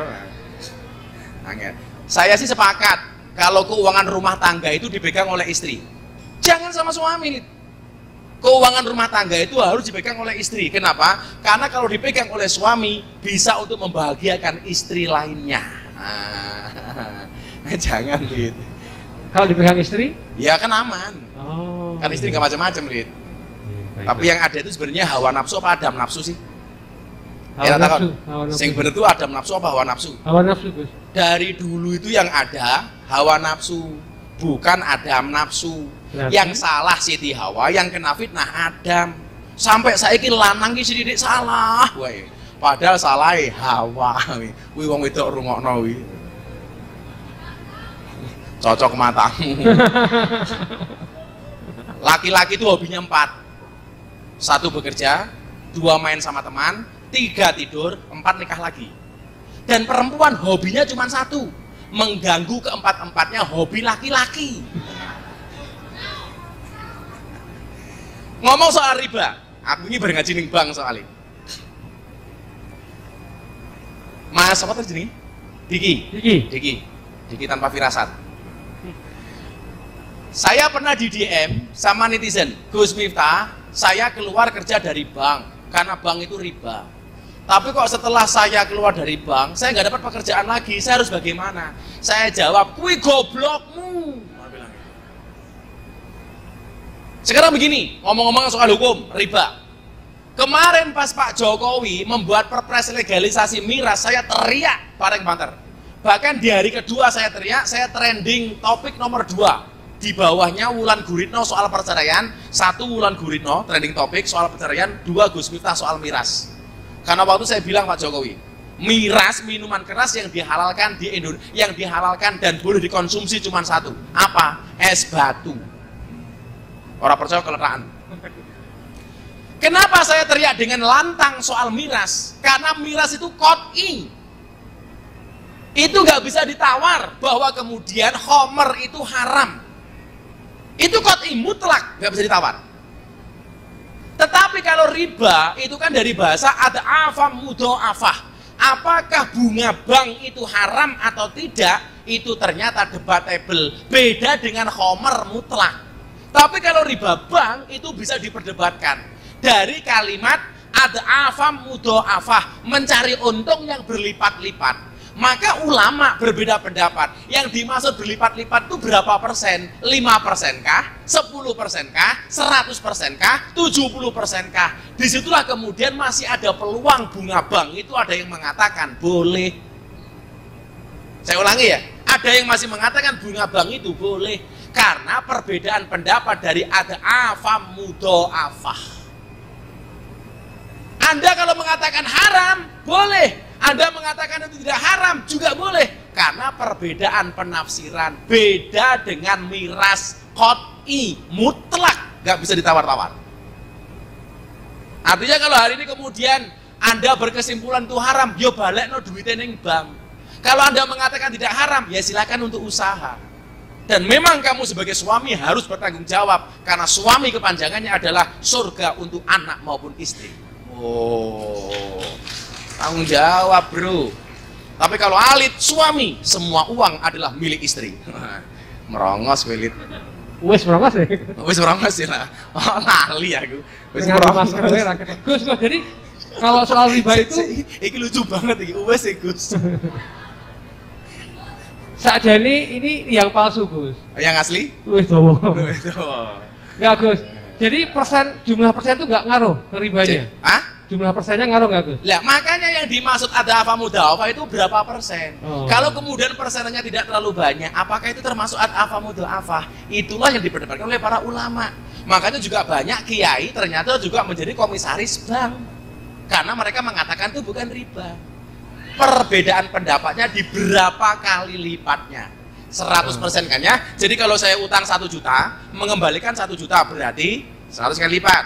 Kalau saya meminjam 1 juta, mengembalikan 1.500.000 berarti 50 kali lipat. Apakah ini juga termasuk? Ketika saya pinjam 1 juta, mengembalikan 1.100.000, ini yang seperti apa? Disitulah kemudian kalau itu kelipatannya terlalu banyak dan menyengsarakan, itu riba. Tapi kalau enggak, ada yang mengatakan tidak. Itu ceritanya. Oke, jadi kalau mau pinjem bank silahkan ditanyakan dulu ya Gus ya. Silakan ditanyakan dulu bungane piro. Oke. Lanjut Nis. Begitu Mas Diki ya. Syahrini cabang Jogja, Bah. Oke. Mau nanya. Syahrini. Assalamualaikum Gus. Salam. Tak kira orang Korea ya, syarikap. Kebetulan pekerjaan saya entertain. Dan ya ini soal usaha ya. Iya Mbak. Dan kebetulan tidak ada job sama sekali, curhat sedikit. Alhamdulillah. Dan tabungan udah ambyar, semuanya udah ambyar. Tapi kebetulan sebelumnya saya udah belajar berinvestasi yang kebetulan saya mainkan sendiri, yaitu main saham. Nah, ada yang bilang begini, teman-teman, ada beberapa teman-teman yang bilang begini, saham itu sama saja keuntungannya, cuannya adalah hasil bertaruh. Sedangkan hasil bertaruh itu adalah sama dengan berjudi. Apakah hasil dari investasi itu haram seperti yang dibicarakan teman-teman? Seperti itu Gus. Terima kasih. Assalamualaikum. Apakah benar saham itu sama dengan perjudian? Saya mengatakan tidak. Karena saya juga beberapa kali bergelut di dunia saham. Dan alhamdulillah untung. Artinya yang main saham tidak cuma kamu, Nduk. Saya juga pernah main saham. Kalau kemudian dikatakan bertaruh, berarti dia harus belajar saham itu apa, perjudian itu apa. Perjudian itu kan kalau dalam kategori fikih itu adalah mengundi nasib. Contoh begini, ada dadu kemudian disebar, iki sing keluar 5, 3 apa loro. Oh, lah nek jenenge apa kae? Celiwe. Salah Mas banget. Celiwe. Tanpa kemudian ada kemungkinan yang berbeda dengan saham. Lah ulama itu membolehkan jual beli saham, tapi mengharamkan perjudian. Jadi lanjutkan sahammu, Nduk, nggak masalah. Kira-kira untungnya gede, ngomong aku tak melu. Boleh nggak apa-apa, Nduk? Terima kasih. Itu nggak haram. Itu karena kalau saya jawab secara fikih itu panjang banget, tapi intinya boleh. Mending main saham ya, Bah, daripada menerima transferan dari yang tidak terlihat. Nah, gila. Cangkemmu Nis. Terakhir ya Mas Talib ya? Sudah 10. Hah? Sudah 10. Ya kan nanti dipilih, nggak semuanya dapat. Ya, semua nanti dipilih. Oke, silakan. Iya, Mas. Bismillahirrahmanirrahim. Assalamualaikum Gus. Assalamualaikum. Saya Radit dari Condong Catur. Yang saya mau pertanyakan tadi yang mengenai situasi di kala pandemi itu kan kita harus tetap sabar dan berusaha gitu kan. Siap.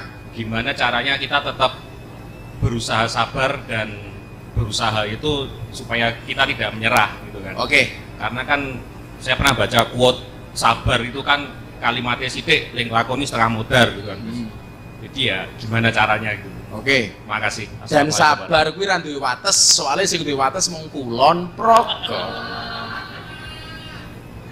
Yang pertama, kita baca ayat saja, Mas. Karena kamu tanya bagaimana supaya tidak berputus asa. Surat Al-Baqarah ayat 286. Ya kan? La yukallifullahu nafsan illa wus'aha. Allah tidak akan pernah membebani hambanya di luar batas kemampuannya. 1. Yang kedua, Anda bisa baca surat At-Taubah ayat 40, la tahzan innallaha ma'ana. Jangan pernah bersedih. Kenapa? Karena Allah bersama kita. Gak akan mungkin kemudian Allah meninggalkan kita, Mas. Dan ingat, innallaha la yukhliful mi'ad. Allah itu tidak pernah ingkar janji. Cuman persoalannya adalah kita lebih percaya dengan janji manusia dibandingkan janjinya Allah. Makanya kenapa banyak jomblo yang kemudian sakit hati karena kamu di PHP oleh pasanganmu. Ini kan banyak PHP, Lid. Itu perjaka hampir punah. Kemudian Anda bisa baca lagi surat Al-Insyirah ayat 6. Fa inna ma'al usri yusron. Sesungguhnya bersama kesulitan itu akan ada kemudahan. Lah, itulah sekian alasan kenapa kita harus bersabar. Puncaknya adalah ketika Allah mengatakan wala tai'asu mir rauhillah. Janganlah kamu berputus asa dari rahmat Allah. Kita nggak boleh berputus asa. Saya sering mengatakan begini. Ini menjelang puasa ya. Mas, apa jenenge mau? Dik, Mas apa, Dik? Jen?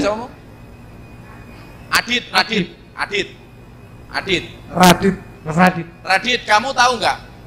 Kenapa orang berpuasa itu perutnya lapar, haus, lemes, tapi dia bisa bersabar? Kalau toh kemudian dia masuk kamar minum es teh keluar nggak ada yang tahu. Tetapi kenapa dia tidak melakukan itu? Jawabannya sederhana. Kenapa orang berpuasa dia bisa bersabar? Karena orang berpuasa yakin adzan maghrib pasti datang. Yen ono posone mesti ono bukane.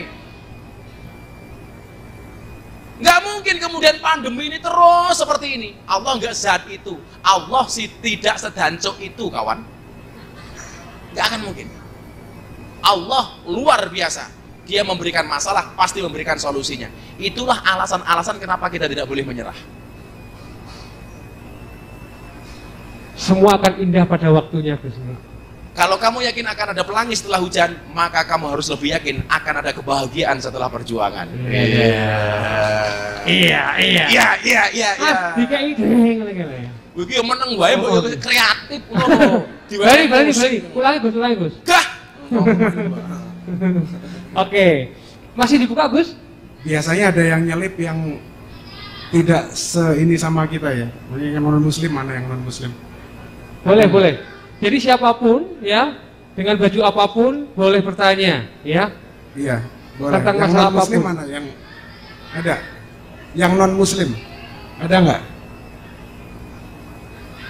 Yang animisme ada nggak? Penyembah animasi ada nggak sih? Animisme, penyembah animasi. Nontonnya kartun terus nih.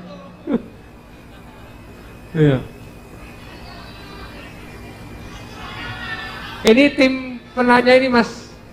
Silahkan, Mas Iya. Gusbam.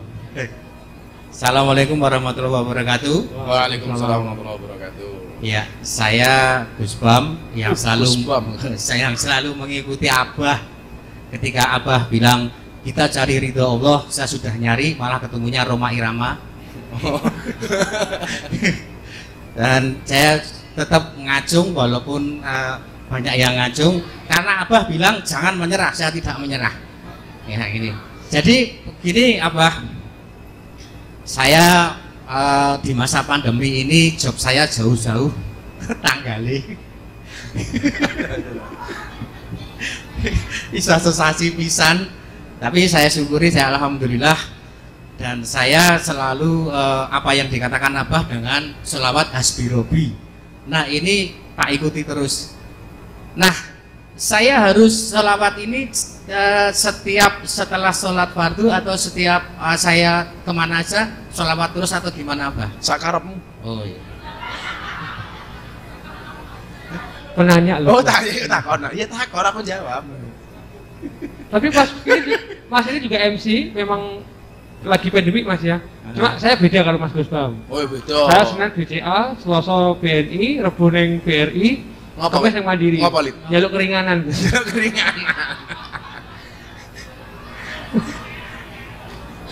Jaluk keringanan. Makanya saya itu jengkel banget kalau masuk ruang tamunya orang, isinya kalender bank tok itu. BCA Mandiri ngetok-ngetok utangnya oke gitu. Betul. Ya itu apa, saya mohon ijazahnya untuk sholawat hasbi robi. Yuk, sholawatan dulu kalau gitu. Hasbi robi dulu yuk. Biar semuanya tahu. Ini solusi saya kalau saya susah dan saya betul-betul mendapatkan kebaikan dari sholawat ini. Hasbi robi jalallah, cukuplah Allah yang maha agung sebagai penolongku. Ma fi qalbi ghairullah, tidak ada sesuatu pun di dalam hatiku kecuali Allah. Nur Muhammad sallallahu, cahaya Muhammad yang Allah berselawat kepadanya, la ilaha illallah, tidak ada Tuhan kecuali Allah. Saya kalau malam dimanapun saya baca sholawat kalimat thayyibah itu boleh dibaca dimanapun kecuali tempat-tempat yang dilarang. Contoh di WC, contoh di toilet, itu nggak boleh. Tapi ingat, sholawat itu tidak harus berbahasa Arab. Yang Arab itu belum tentu sholawat. Contoh, saya pernah dicurhati sama Via Valen. Bah, saya mau tanya, apa Nduk? Saya di demo sama orang gara-gara saya nyanyikan lagu Din As-Salam. Orang-orang mengatakan, Via Valen nggak pantas sholawatan kok pakai baju seksi. Apakah benar Din As-Salam itu sholawat? Saya jawab, salah. Itu qasidah Arab tapi bukan sholawat. Jadi kalau kamu membaca itu di WC boleh. Alit ngising sambil nyanyi Din As-Salam boleh. Itu boleh, itu bukan sholawat kok. Kilahadil mata fi masa serot, itu boleh nggak? Itu bukan sholawat. Kalau hasbi robi itu termasuk kalimat thayyibah dan sholawat. Yuk dibaca bareng-bareng. Muga-muga masalah rampung kabeh. Amin ya Allah, amin. Hasbi Rabbi Jalallah ma fi qalbi ghairullah Nur Muhammad sallallahu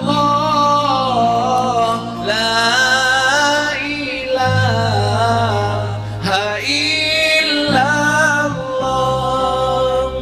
hasbi rabbi jalallah ma fi qalbi ghairullah nur Muhammad sallallahu la ilaha illallah.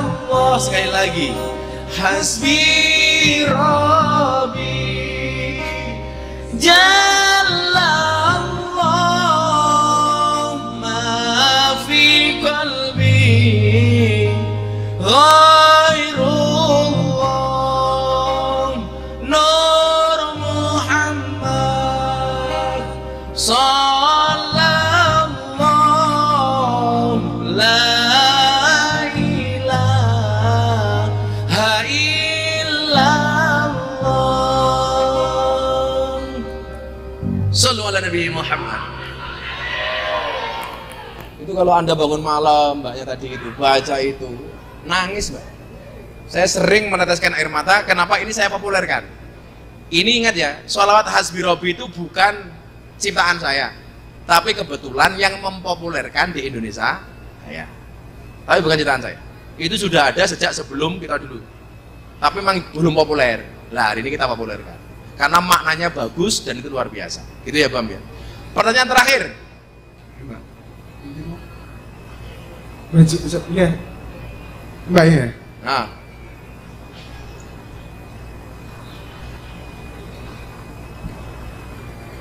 Assalamualaikum warahmatullahi wabarakatuh. Waalaikumsalam warahmatullahi wabarakatuh. Saya Victoria.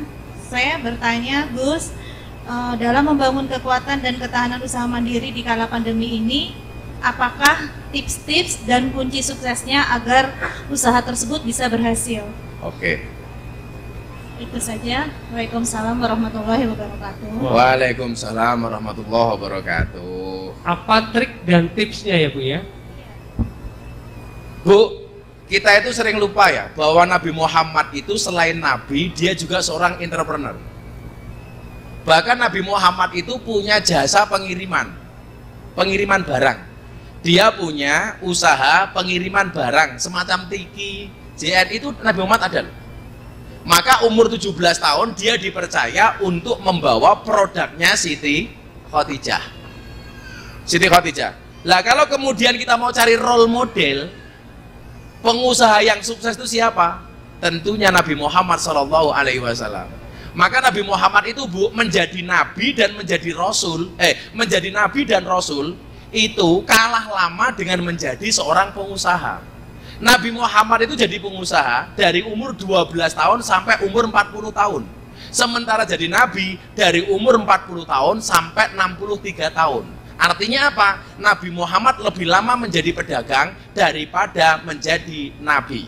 Maka kalau hari ini orang bilang mengatakan, udah hidup kita sederhana saja, nggak usah kaya. Anda salah. Nabi Muhammad itu pengusaha kaya. Umur 37 tahun Nabi Muhammad kaya bingit.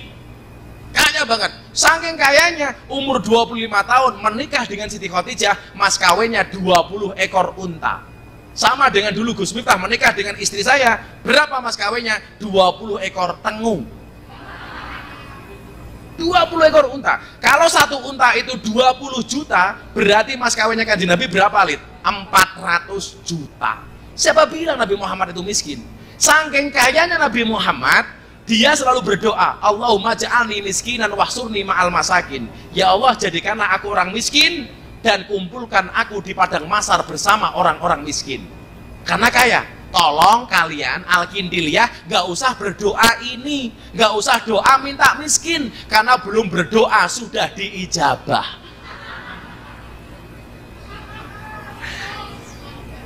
Lah, secara sederhana Bu, kemudian bagaimana kita supaya kita sukses bisnis kita? Gampang saja. Contohlah keteladanan dagangnya Nabi Muhammad SAW. Nabi Muhammad itu, mohon maaf, beliau terkenal dengan kejujurannya. Maka prinsip usaha yang pertama adalah harus jujur. Bu, kalau saya itu melihat orang sukses, kayak Pak Dayat gitu, malah mengicek ya loh, ya Allah, loh. Dilem malah turu yat, malah ngimpi. Ya nggak apa sih? Karena hidup itu kan berawal dari mimpi. Pengen mimpi ya tidurlah. Nah, saya kasih tahu Bu. Yang pertama, Rasulullah itu mempunyai sifat sidik. Tip ini ya, alias jujur. Kita belajar, berusaha dimulai dari kejujuran. Dunia akhirat. Kemudian yang kedua, Nabi Muhammad itu punya sifat amanah. Amanah itu artinya apa? Terpercaya. Maka supaya orang kemudian mau usaha dengan kita harus ada trust atau kepercayaan. Kalau sudah percaya Bu, Anda nggak usah menjual, dicari sama orang. Karena ada kepercayaan. Kemudian yang ketiga adalah tabligh. Tabligh itu artinya apa? Komunikatif. Makanya sebaik apapun produk seseorang, tetapi dia menjualnya tidak dengan komunikatif, nggak akan laku Bu. Kadang-kadang produknya biasa, tapi cangkemnya ngomongnya apik, malah payu. Ora percaya takono SPG. Karena SPG modelnya cangkem. SPG, Sales Promotion Gel. Kalau Gus Miftah SPA, Sales Promotion Akhirat. Nah, kemudian yang keempat adalah fatonah. Fatonah itu artinya apa? Kreatif dan inovatif. Itulah yang diajarkan oleh baginda Rasulullah Muhammad SAW. Sekali lagi saya katakan ya, sukses itu melalui banyak proses, bukan melalui banyak protes. Kenapa saya nggak mau kerja di kantor? Karena saya punya prinsip, sukses itu cukup pakai sukses itu cukup pakai kolor, tidak harus kerja ngantor. Oh, selesai. Yuk diumumkan pemenangnya, udah 9:30, nanti tidak diupaya-upaya PPKM. Oke, Mas Denis? Iya, Mas Alit. Kita ini ada 12 pertanyaan. Iya. Ada 10 pertanyaan yang menarik yang akan mendapatkan uang tunai dan juga voucher dari Juragan Voucher ya. Betul sekali. Oke, dan Juragan Voucher itu bisa digunakan di merchant-merchant yang bekerja sama dengan Juragan Voucher. Untuk info lebih lanjut silahkan download aplikasinya di The Juragan Voucher. Oke Mas, dibacakan Mas. Saya akan undang ke depan Mas. Yang nanya pertama kali silahkan maju ke depan. Tak kira jenenge. Yang nanya pertama kali jenenge siapa? Yang tanya pertama kali tadi siapa? Ibu yang baju kuning. Oh, Ibu yang baju nanya kuning. wiridnya tuh di target atau pelan-pelan bagusnya yang mana Pak? Oh, sampai ngefans-nya sama Bunda, jilbabnya juga macan. Kemudian yang kedua ada Erika. Mbak Erika. Yang siap-siap mengganti bapaknya. Ayo Erika ke sini dong. Mbak Erika sini. Ke sini Bu. Yang ketiga. Kemudian yang perjodohan tadi yang di atas. Mas Rosid. Rosid. Lumayan, iso tuku mas kawin. Isi dewean mas, yang dhuwur mas. Bisa tuku mas kawin, malam pertamanya ning kos-kosan pas. Kemudian yang investasi saham tadi Syahrini cabang Jogja. Silakan Kak Syahrini. Siapa itu tadi, Mbak Tini ya? Sahrono. Mbak Tini. Halo Vira. Mbak Tini suruh maju. Mbak Tini maju ke depan. Iya. Siapa lagi, Des?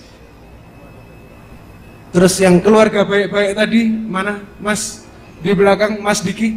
Oh, tadi aku janji satu, siapa yang tak tunjuk tadi, siapa tadi? Itu. Oh, mbaknya yang baju hijau tadi itu loh? Iya. Iya, baju hijau, Mbak. Itu Mahmud Abbas, mama muda anak baru 1. Iya. Kak utang untuk usaha.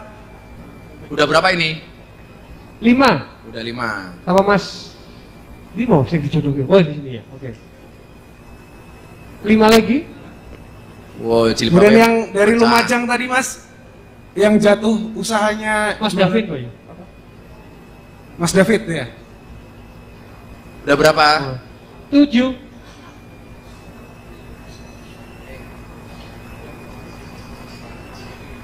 Terus kemudian yang tadi terakhir bertanya tips dan trik dalam menghadapi kesulitan di masa pandemi. Silakan Mbak. Itu masih 2 lagi. Ibu Victoria.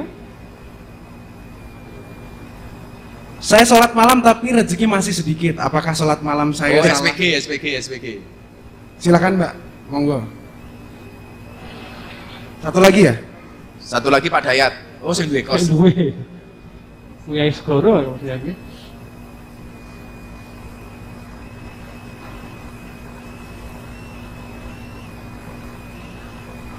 Oke.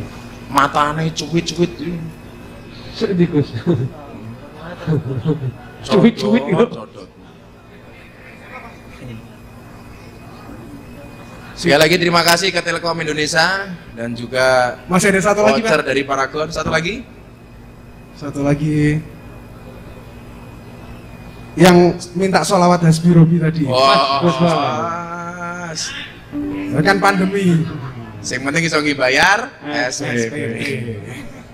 Silakan Pak Dayat. Boleh, teman-teman silakan berjajar di sini. Karena juragan voucher juga akan bekerjasama dengan Telkom, yang separuh yang memberikan perwakilan dari Telkom. Monggo Mas Faisal. Ke tengah lagi Mbak. Ke tengah lagi, setelah ke tengah kita minggir lagi. Ini luar biasa, jilbabnya macan, sempaknya macan. Iya. Oh ngerti loh Gus. Pak Faisal, Pak Dayat, monggo. Dan insya Allah nanti katanya Mas Lid, betul. Kenapa, kita akan keliling Indonesia sama Telkom dengan acara orasi. Amin. Ya. Saya selalu tekan 2024. Monggo Mas Faisal. Insya Allah Ramadan nanti kita ada 3 titik. Cocok. 1 di Jogja, 1 di Ponorogo, 1 di Lampung. Jogja ada 1 di bulan Ramadan. Enggak.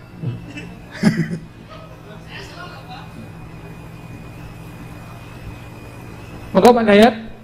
Ini dia yang untuk penanya-penanya terbaik. Mas diiringi lagu Limbat. Yo kok diiringi ngono lho. La ilaha illallah.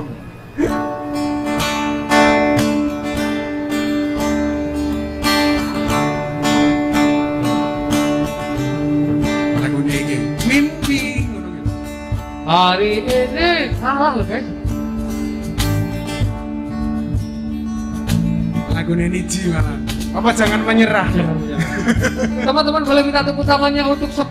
Matur nuwun. Kamu yang sudah bertanya ya mengenai usaha dan juga di luar usaha mengenai cinta kehidupan sehari-hari karena orasi ini. Mas Faisal mungkin bisa berfoto bersama dulu dengan silakan. Gus Miftah, Pak Dayat silakan. Dari The Paragon dan juga dari Telkom, dari Kyoto, Mas Tio, kami persilahkan untuk bisa berfoto bersama dengan Setelah Gus ini Miftah. kita berdoa bersama-sama. Sini Mas Faisal. Oke, dan di orasi ini kita tidak akan ngomongin hanya agama, tapi semua jawaban akan dijawab dengan pelajaran yang ada di agama. Ya teman-teman, sekali lagi, ini adalah orasi yang ketiga di Kyoto yang disponsori oleh Telkom Indonesia, Royal The Paragon dan juga Kyoto Cafe bersama Gus Miftah, Presiden para Pendosa. Ya betul. Dan sebelum kita tutup, kita nanti akan bersama-sama mendengarkan closing statement dari Gus Miftah tentunya. Kita ingatkan sekali lagi untuk tetap menerapkan protokol kesehatan sampai Anda terima kasih. Menun. Ya. Kawan-kawan sekalian, asaku fi rizki, asaku fi rozik. Orang yang meragukan rizkinya berarti dia meragukan sang pemberi rizki. Kenapa? Karena kita hidup di dunia adalah merupakan undangan dari Allah, dan yang bertanggung jawab dengan hidup kita adalah Allah. Banyak di antara kita yang kemudian ketika di dalam kehidupan percaya dengan gaji tapi melupakan rezeki. Padahal ada perbedaan yang sangat signifikan antara gaji dengan rezeki. Apa bedanya? Gaji ada slipnya, rezeki tidak ada slipnya.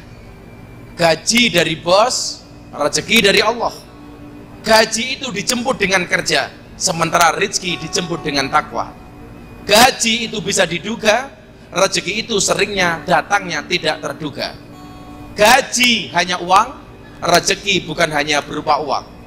Gaji bisa tertukar, rezeki tidak bisa tertukar. Ingat kawan-kawan, pekerjaanmu yang menumpuk hari ini adalah impian para pengangguran. Saldomu yang sedikit adalah impian mereka yang terlilit hutang. Rumahmu yang kecil adalah impian mereka yang tergusur. Anakmu yang berisik adalah impian wanita yang ditakdirkan tidak punya anak. Maka bersyukurlah bahkan dengan sandal jepit yang kamu punya. Kenapa? Karena di luar sana banyak orang yang tidak punya kaki.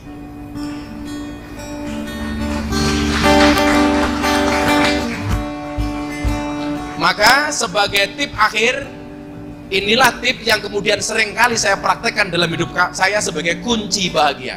Apa kunci bahagia saya? Saya menerapkan standar hidup minimalis dan standar kerja maksimalis. Ingat, jangan hanya menumpuk uang tapi tidak bisa menikmati uang. Banyak orang bisa menghasilkan uang tetapi tidak bisa menikmati uang.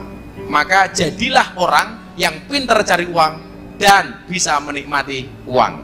Terima kasih. Semoga kita semuanya dijauhkan dari segala musibah dan mara bahaya, dan pandemi segera diangkat dari muka bumi, dan sama-sama punya keyakinan insya Allah Ramadan tanpa corona. Amin. Terima kasih. Assalamualaikum warahmatullahi wabarakatuh.